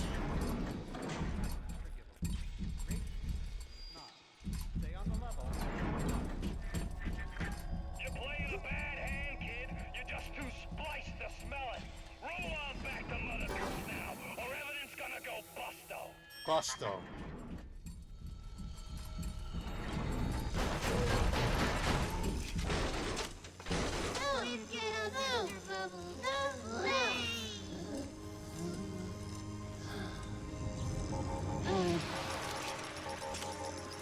I don't think I've got a What perfect can I run. really do for these little ones? I am tainted by sin. But you, perhaps you unlock a future for them that I cannot even imagine. A little one heads your way with a gift. Please be careful.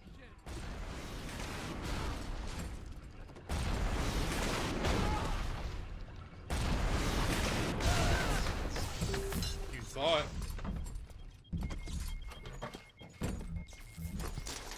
I do like that they let you do that. Ryan sent over extra munitions. He must have suspected trouble.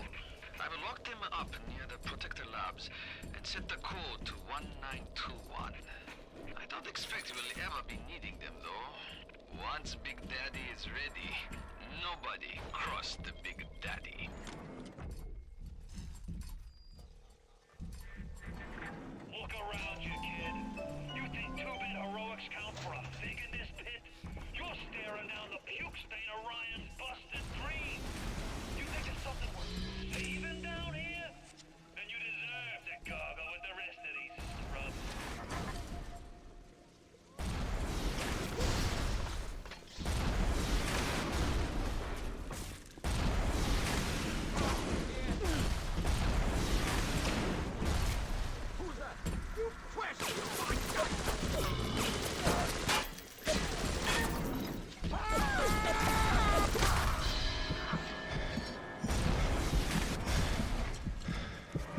Alright.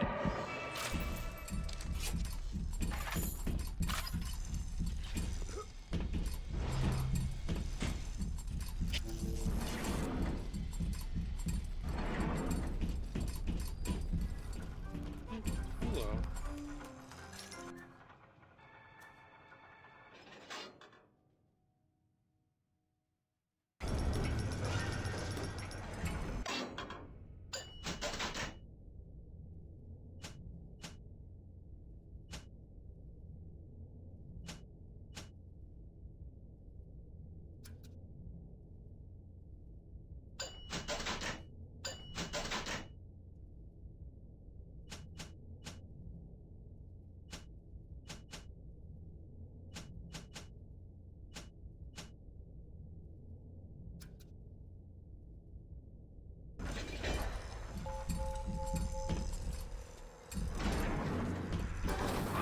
Ryan thinks this place here is where they built a big government. Right. Mind the pieces of this suit. Guide them.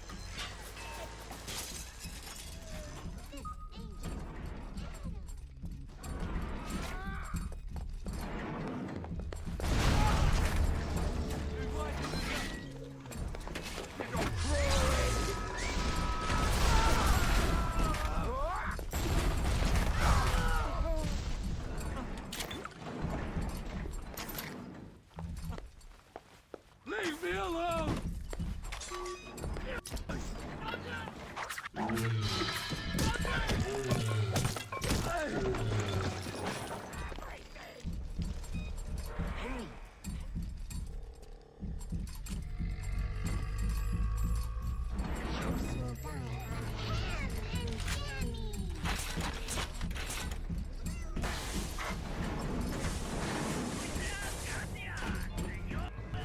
This is where you find bodies.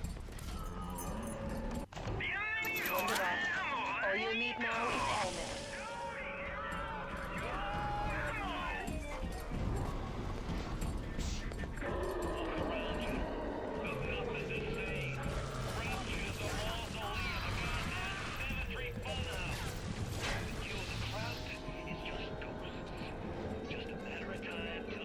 Alright. Whoa. Atlas is a friend of the parasite. Don't be a friend of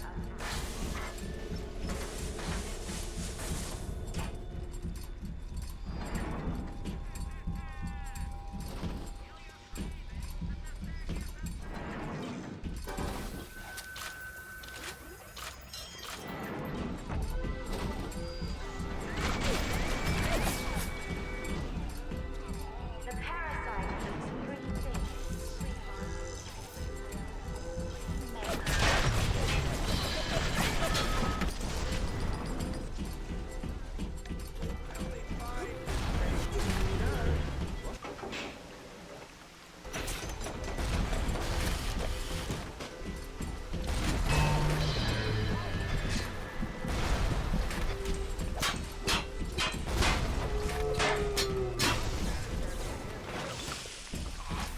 I know you're here, and I'm itching for a fight.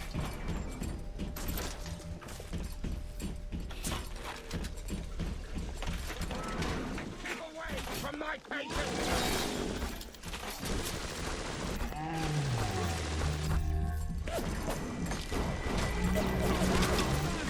I just want to touch yourself.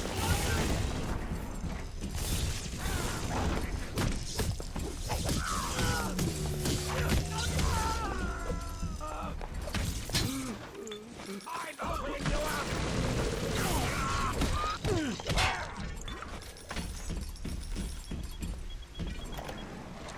I'll admit Fontaine showed some foresight when he built up the plasmid business, but the man really never understood sales. Hiding those little girls beneath a bushel.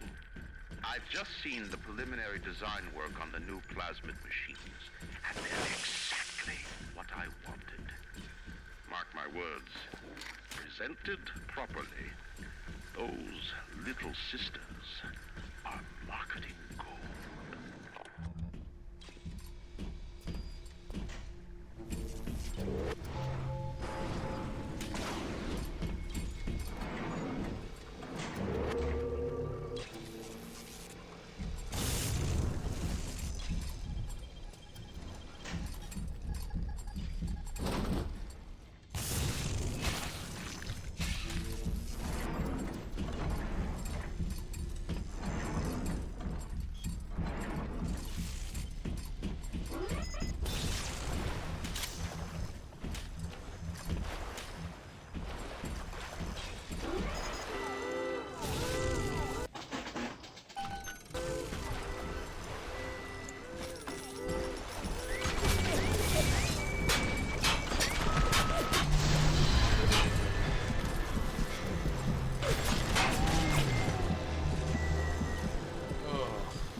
Alright, we're almost there.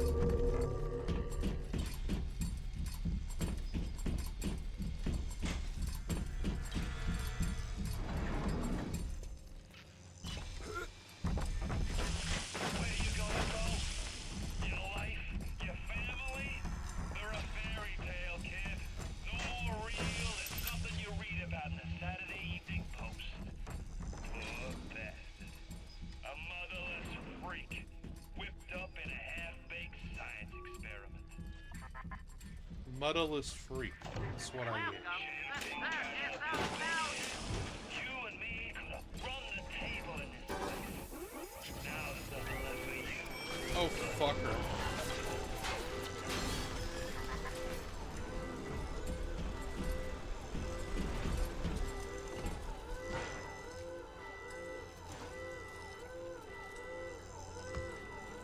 Alright, hold on for a second. I'm going to use the restroom. I'll be right back.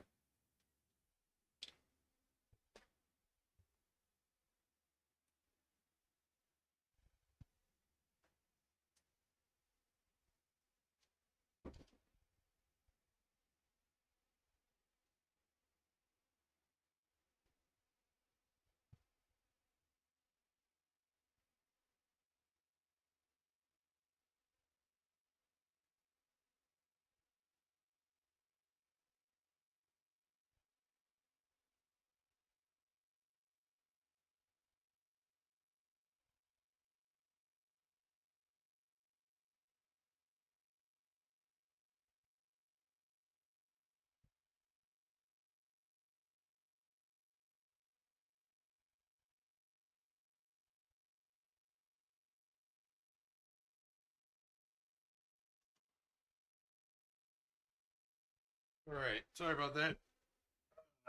Here we go.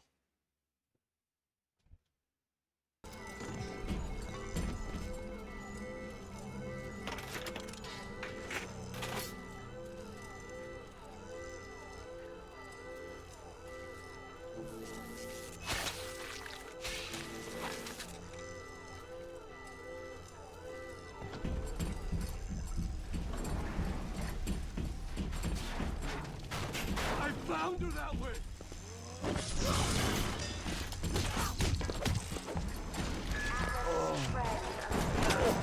Don't be a friend of ours.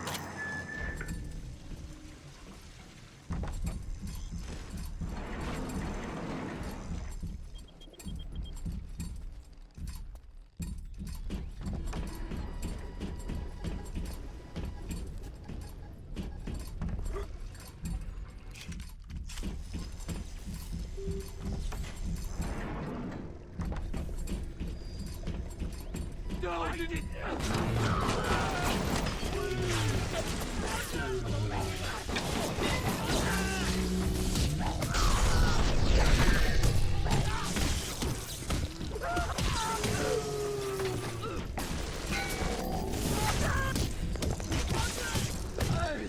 Gotcha. Here, we got this.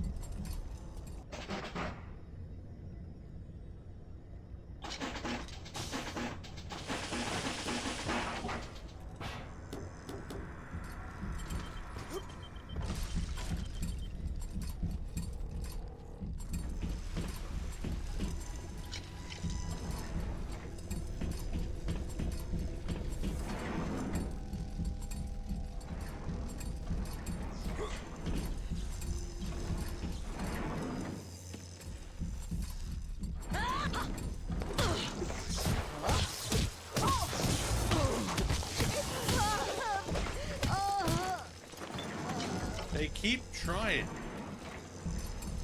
They keep trying, and they keep failing.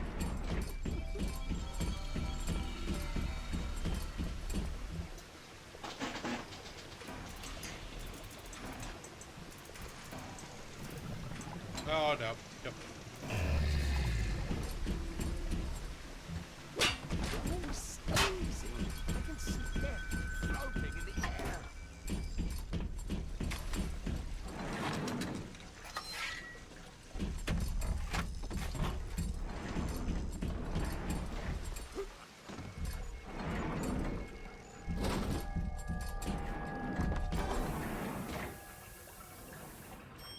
Oh yeah, the spice. Yeah, it's really good.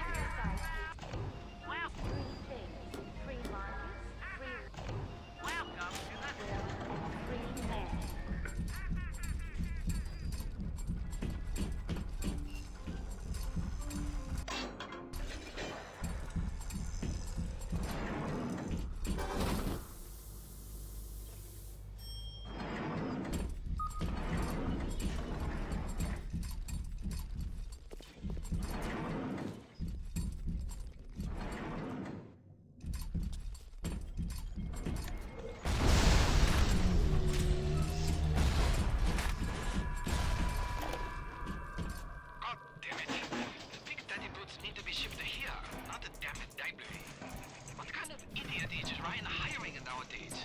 This kind of bullshit never happened on the Fontaine.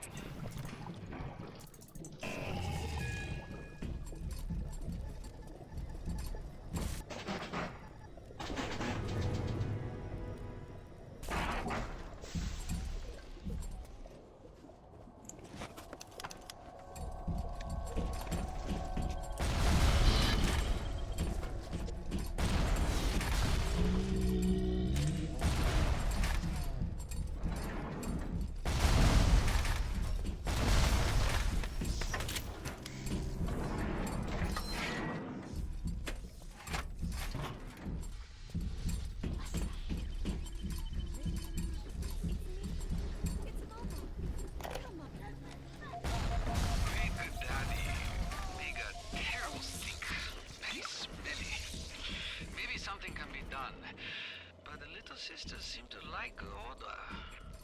Now we have to find the recruits. You become Big Daddy, it's a one-way street. But Ryan says don't worry. Recruits will be no problem. That Ryan. He's a good guy. Could I have made mistakes?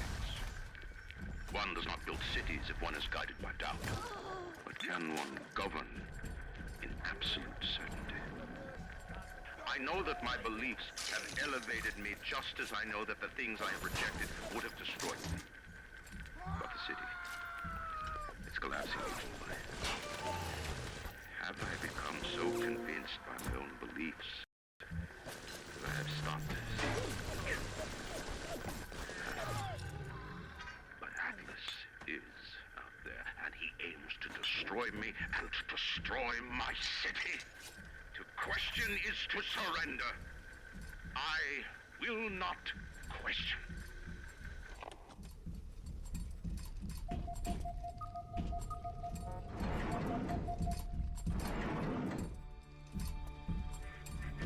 I'd turn tail if I were you, kid. Ain't nothing here for you but tears. Look at you. We will make Big Daddy out of you yet, I think. There is only one piece missing, the pheromones. Go to the Little Wonders Education Office.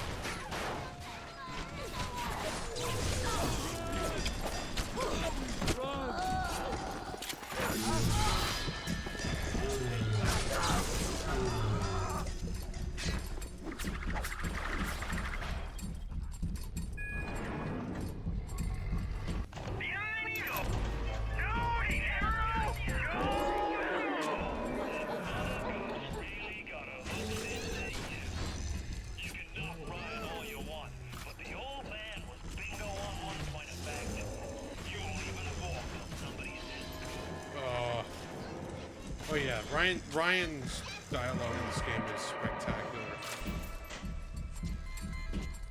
Like, everything he says is memorable. And Armin Shimmerman does a fantastic job just hamming it up in the best way. You know, you should be thanking me. I brought you here. I showed you who you are. Nobody never told you nothing but lies till I come along. Alright, we'll go back for the Big Daddy so we can get more. She's so smart. I'll show her what happens to them stuck-up types. Oh, excuse me. That was very rude. I just wanted some company!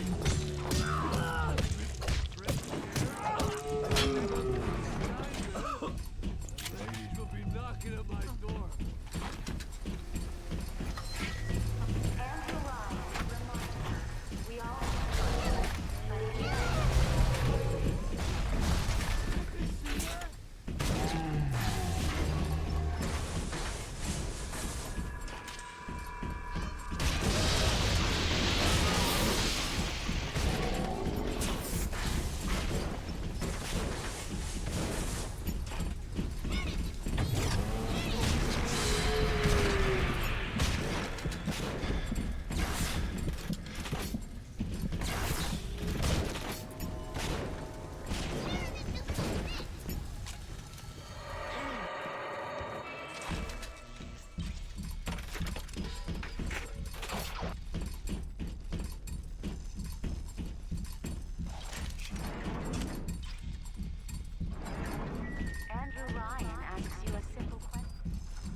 got the electric buck.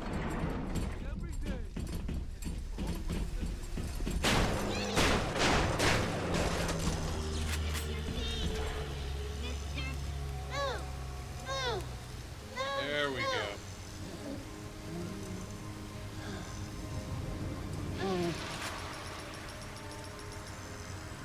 You saved me.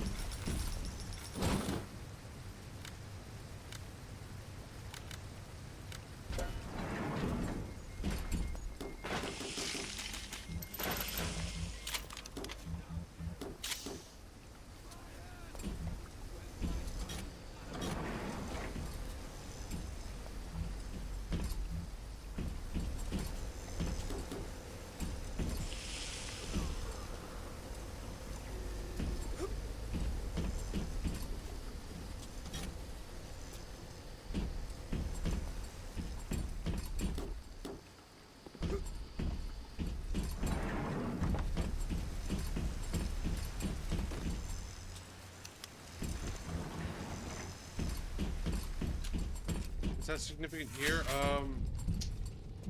I don't think so. It's just I remember that's one of the that was the code given by the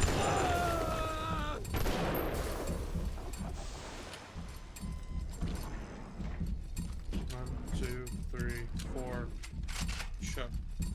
Now we got the double lot buck.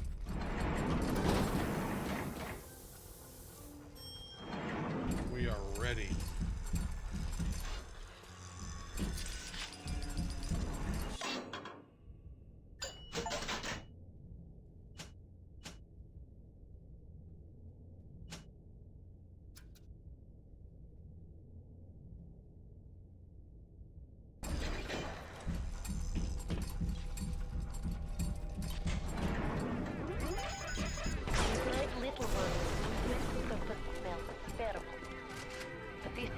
Like putting on aftershave. You will need 3 industrial applications of this stuff, and then the little ones will be drawn to you like a bee to honey. You will have to gather 3 pheromones here, so that you smell disgusting. Just like a big rat.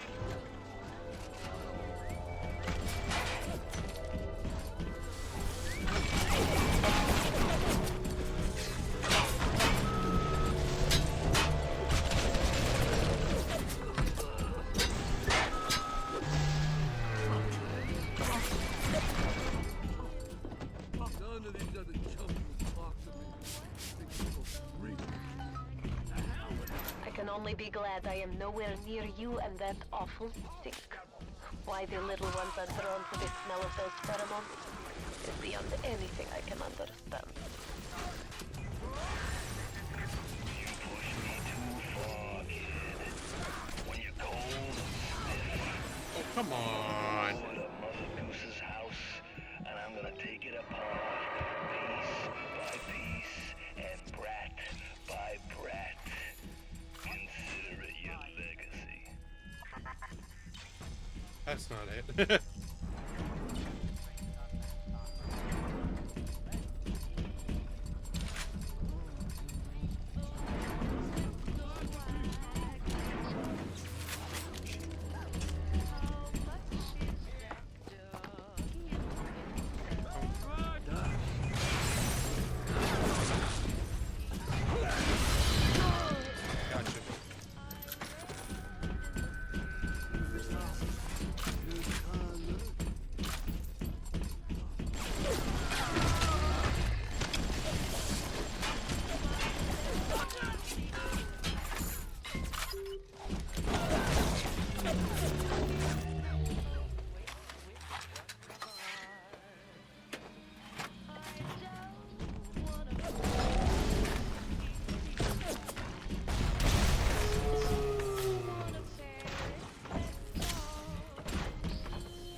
One thing I have to complain about this game is that the splicers get very, very bullet spongy during this late in the game.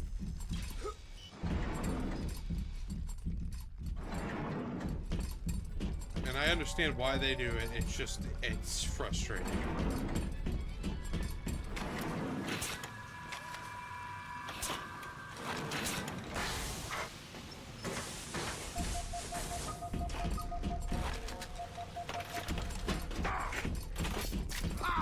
Okay!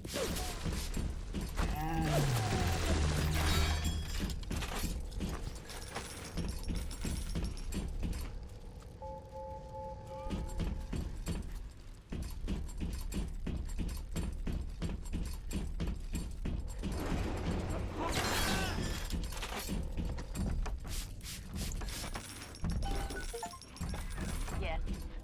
Now this is a big daddy. Are you ready? Now go to the little sister vent by the proving grounds. I've got Rapture now. I've got the atom now. You think that cool suit even half enough to put the spear in me?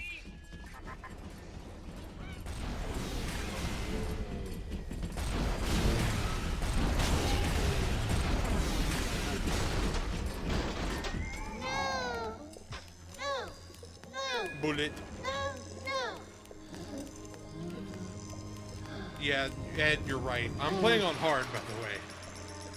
So, that is also why. So they are very, very bullet Thank you spongy. for helping me. Alright, got the little sister in this area. Welcome to the circus of value.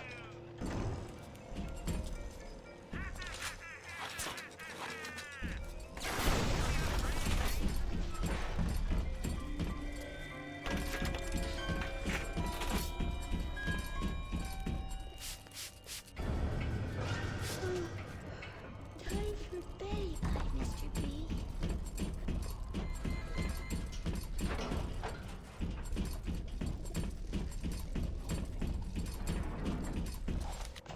Welcome to the... Welcome.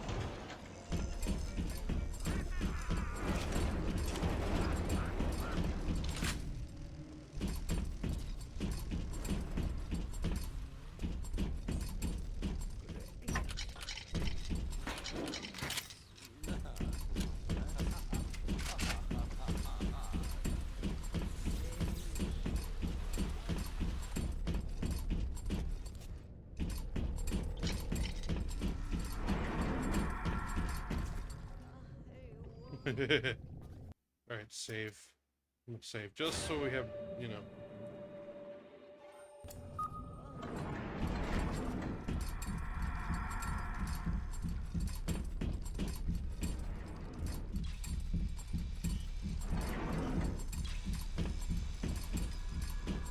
Did you hear the count, Andy? You might out. You need to bring them out of hiding and then they'll let you in the door. Go on, hit the vent with your wrench.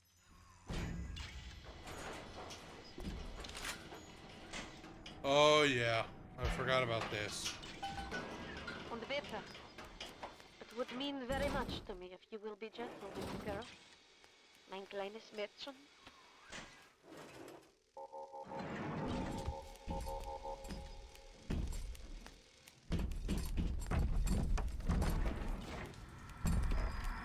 Come, little one. Alright. Oh, the proving grounds.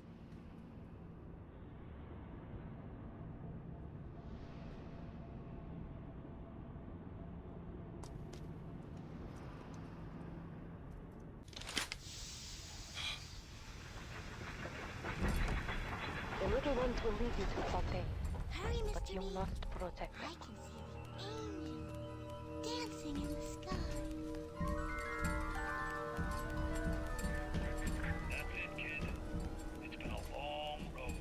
You don't even remember most of it. Put you on a sub when you were just a sprout.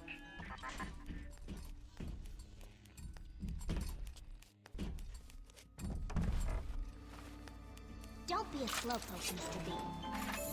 Angels don't wait for slowpokes. Yeah, escort mission. Hey.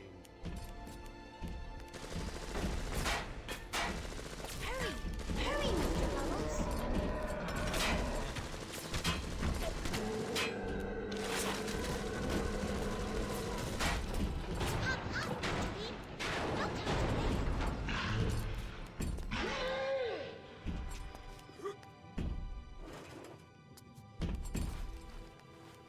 whale jacked up on Adam? I really don't want to. That would be terrifying.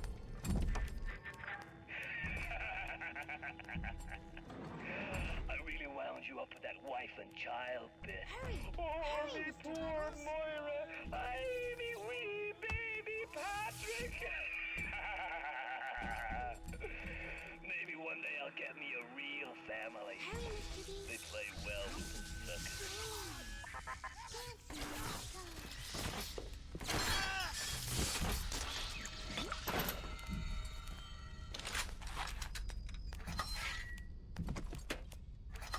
Hurry, Mr. B. Angels are waiting for our kisses.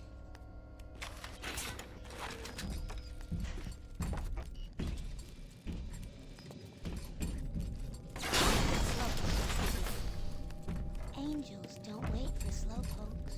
Alright, here it is. Time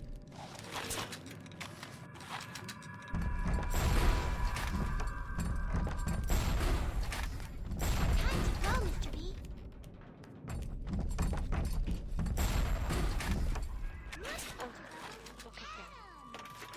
Even though they are physically free and unique together, China's mental specialist still holds them to their characters. Of sin such as this, you can never avoid. Hurry,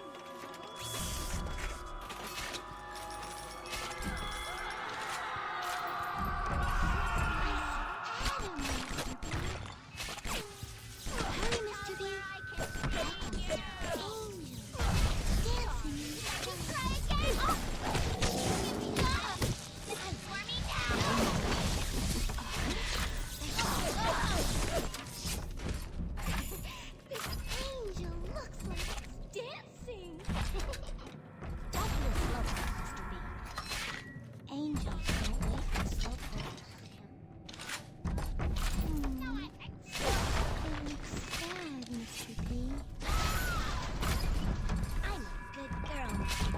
Yes, you are. Time to go, Mr. B. It was really angel.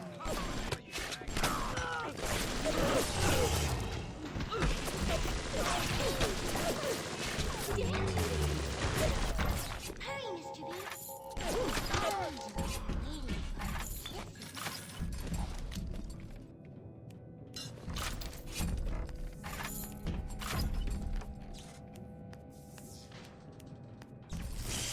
Mr. B! Hop, hop, Mr. B!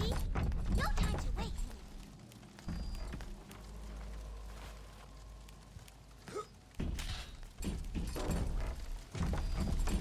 Hurry, Mr. B! What's that? Angels. What? Oh my God! Hey, don't hurt the little girl, you fuckers. Hop, hop, Mr. B! No time to wait.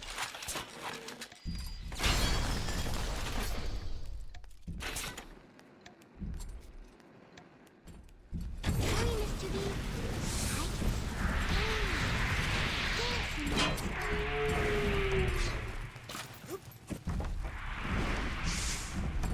Oh, no! Go, go. Time to go, Mr. B! Oh.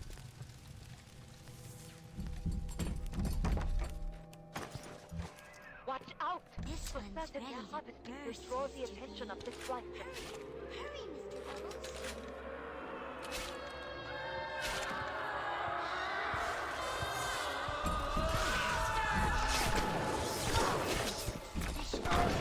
Don't be slow.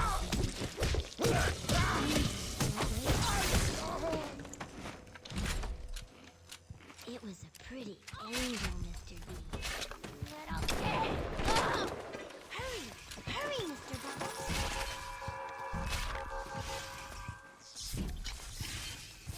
Little girl. Play! To play! I have made mistakes. One does not build cities if one is guided No, by doubt. no. Can one govern in absolutes? I don't want to have to. No.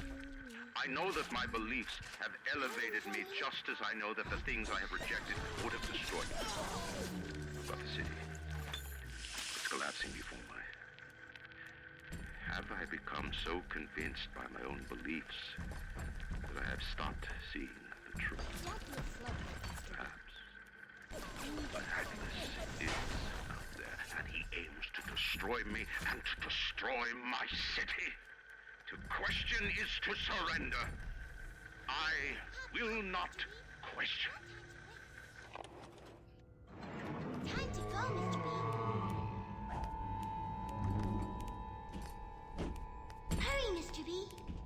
Angels are waiting. A Rapture reminder. We all have things to say. The temptation to break curfew. Oh no. No. Stay on the level. And out. Time to go, Oh, Mr. you B. fuckers.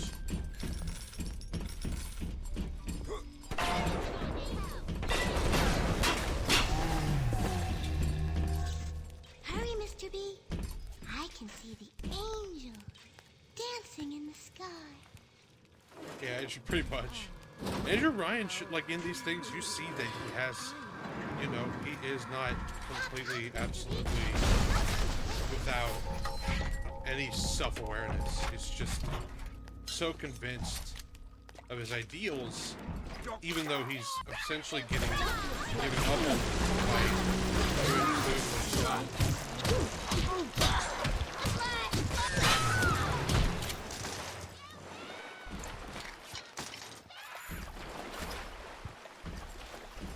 Hurry, Mr. B.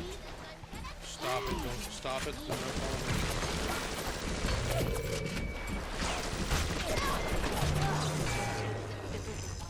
Not longer infused with Adam. They are as vulnerable as any child.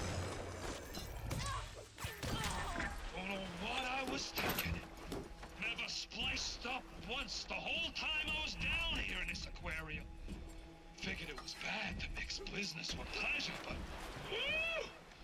Forget all the nose candy and floor polish I've been wasting time with. This stuff is the mother's milk. If a little one falls, you can call for another at the vent. But to lose even one is a sin.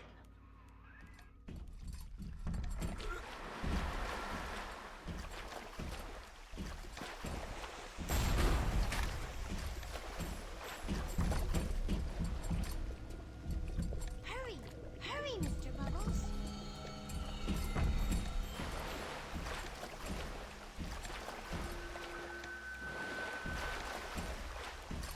Hop, hop, Mr. B.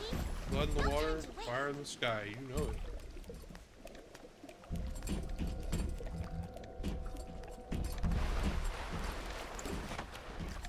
Don't be a slowpoke, Mr. B. Angels don't wait for slowpokes.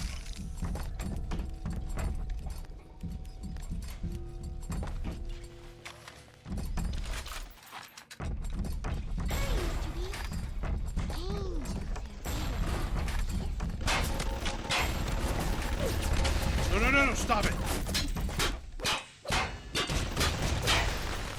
Oh. Hurry, Mr. Bubbles. Hurry! The harvesting will draw the attention of this fighter.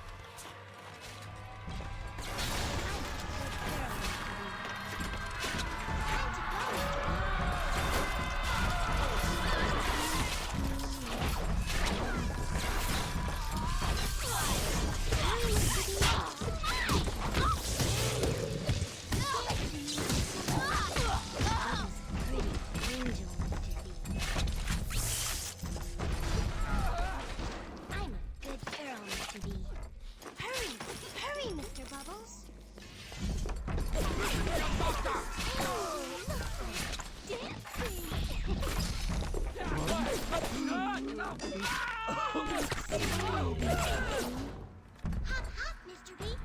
No time to waste.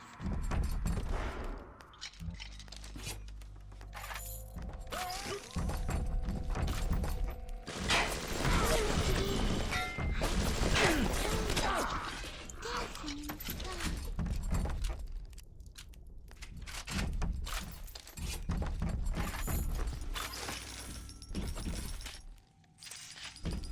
Time to go, Mr. B.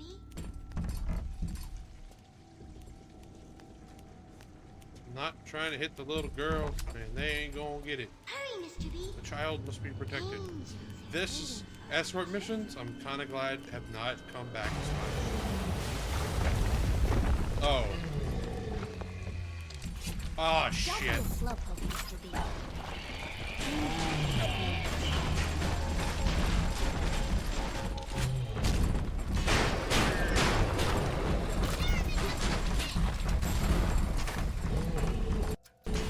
Hurry, Mr. B. I can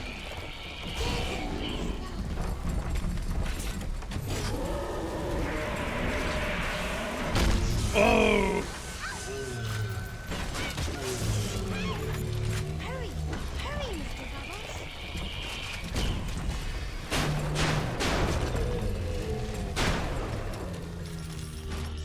Ugh.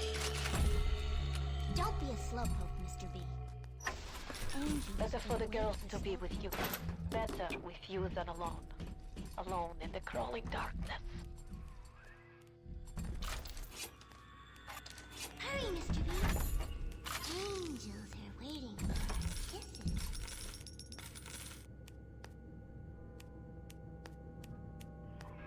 Only the little ones can open these doors. You must protect them. I am aware. Mr. B, no Oh. time to waste. That might be plenty for the wicked scrubs and the pencil pushers, but I need more. More! I want a slice! They'll bring nothing off the Oh. slice with. Oh, I wonder what's gonna happen soon. Fontaine is nearby. You are reaching close. Hurry, hurry, Mr. Bubbles. Alright, she's gone. It's now time for me to crap.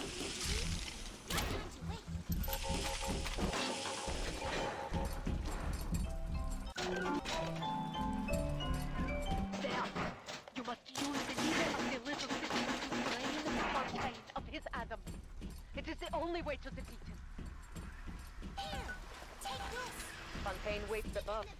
There will be no going back from Oh, here. here we go, Make folks. sure you are ready to face him before moving on. This might actually be it, man. We might actually finish this today. Got 35 minutes left. Let's see. You boys ready to fight Fontaine? As I am.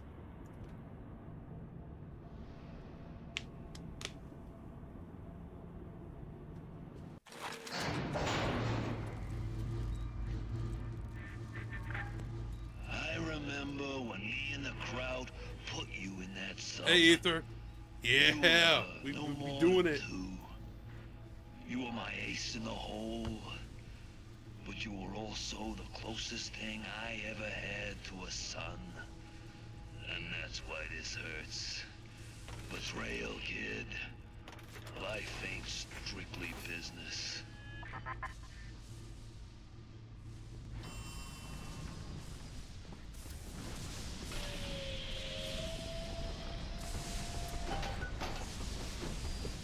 Oh, shit.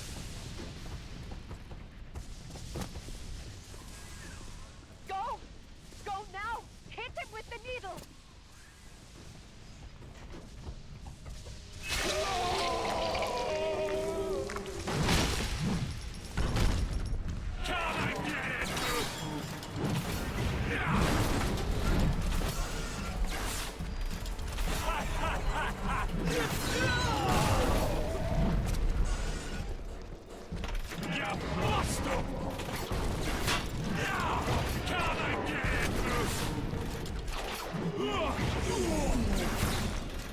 The trap bolts are very strong.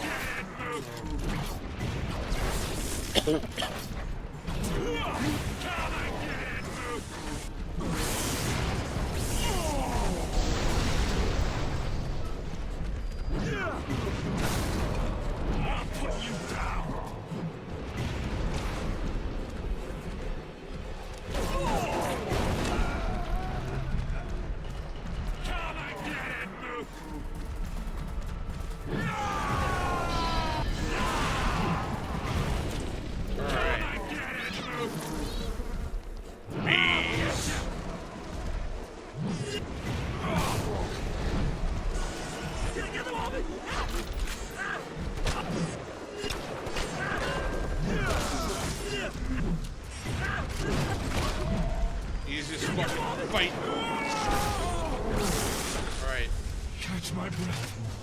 Nope. I'm gonna bury you and all your legs.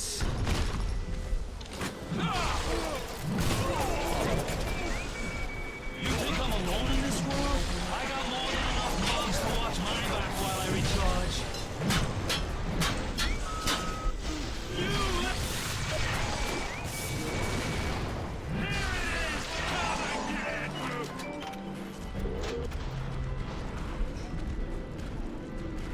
Is that all you got?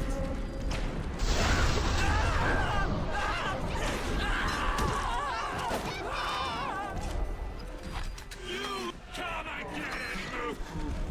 Get back here!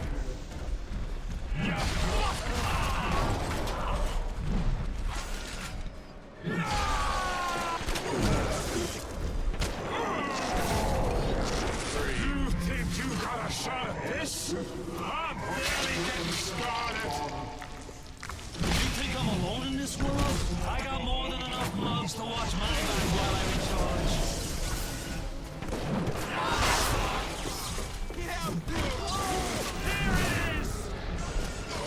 Oh, you fuck. Yeah, that's what I hate. Get out of here.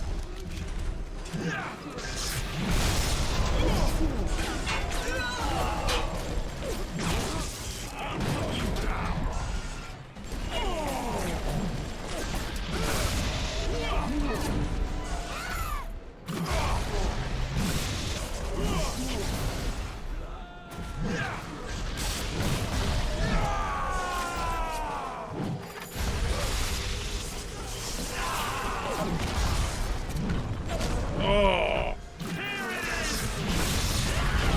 Holy shit, he is absolutely... Come and get it, Luke! Come and get it, Luke! 1, 2, 3, 4. Whack, whack, whack, whack. I'll get you! Come and get it, Luke! 1, 2, 3. I'm not finished!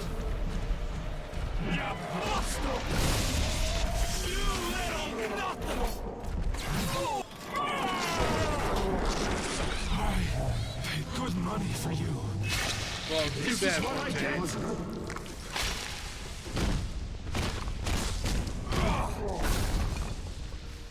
I had you built. I sent you topside. I called you back, showed you what you was capable of. Even that life you thought you had, that was something I dreamed up and had tattooed inside your head. Now, if you don't call that family, I don't know what is. And now,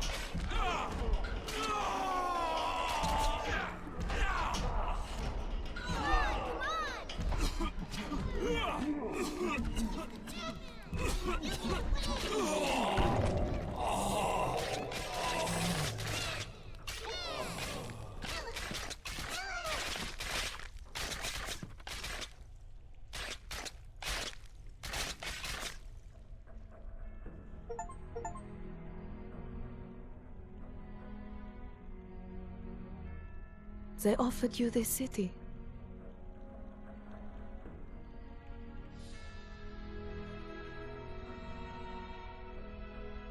And you refused it. And what did you do instead? What I've come to expect of you. You saved them. You gave them the one thing that was stolen from them. A chance. A chance to learn. To find love. To live. And in the end, what was your reward? You never said. But I think I know. A family. And that was Bioshock, everybody. We did it. Hard mode. Yeah, the ending is real nice. Thank you. Very wholesome ending. Oh yeah, man. It's simple, but it works. It really gets me. This game is one of my favorites, I think.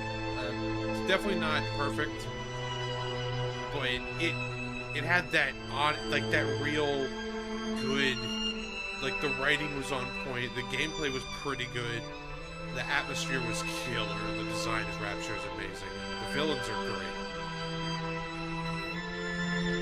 So that was it tonight. We're 30 minutes early. I'm going to end it here tonight after this. But yeah, it was a good time, man. Absolutely. Thank you all for coming. Up next on WBPL 76, it's normally Knut's spot, so... Andy, I'm not dancing for you. So we'll see what happens. But yeah, Rapture is no more. And you saved little sisters, gave them a new life. Got what you never had in the end. It's really good, really top quality, and I'm so glad I had the chance to play it for you. Next week on the Super Chief Show, I don't know what I'm going to play. So, we'll figure it out. It'll be a surprise. Lord Wilfred. Hey, man. Come on. Bioshock 2? That is a thought. Blade Runner. Oh, yeah, I could do that. Honestly, I think I'm gonna do Blade Runner. Yeah, that's what I'm gonna do. I've been meaning to really sink my teeth into this, and it'll be a more long-term stream, right? Because there'll be a lot of detective work and just getting the feel of everything, and I love it so much. That yeah, next week on the Super Chief Show, thank you. It's gonna be the Westwood Blade Runner point-and-click detective adventure game. It's so good, man. You've never watched Blade Runner, Andy? Watch the final cut. It's my favorite movie. Probably, yeah. No matter what, it is my favorite movie. Even if there's others I think are more technically perfect all around in terms of narrative and whatnot. Because the story of Blade Runner is not everything. With Crow? Oh, he might. We'll see. If it comes up, he's definitely invited. Anybody's invited to join, right? We just gotta get it through the back end. So yeah, man. Thank you all so much for coming. This has been the Super Chief Show for Storm, who had to leave earlier. I am Super Chief, and I bid you all a great day.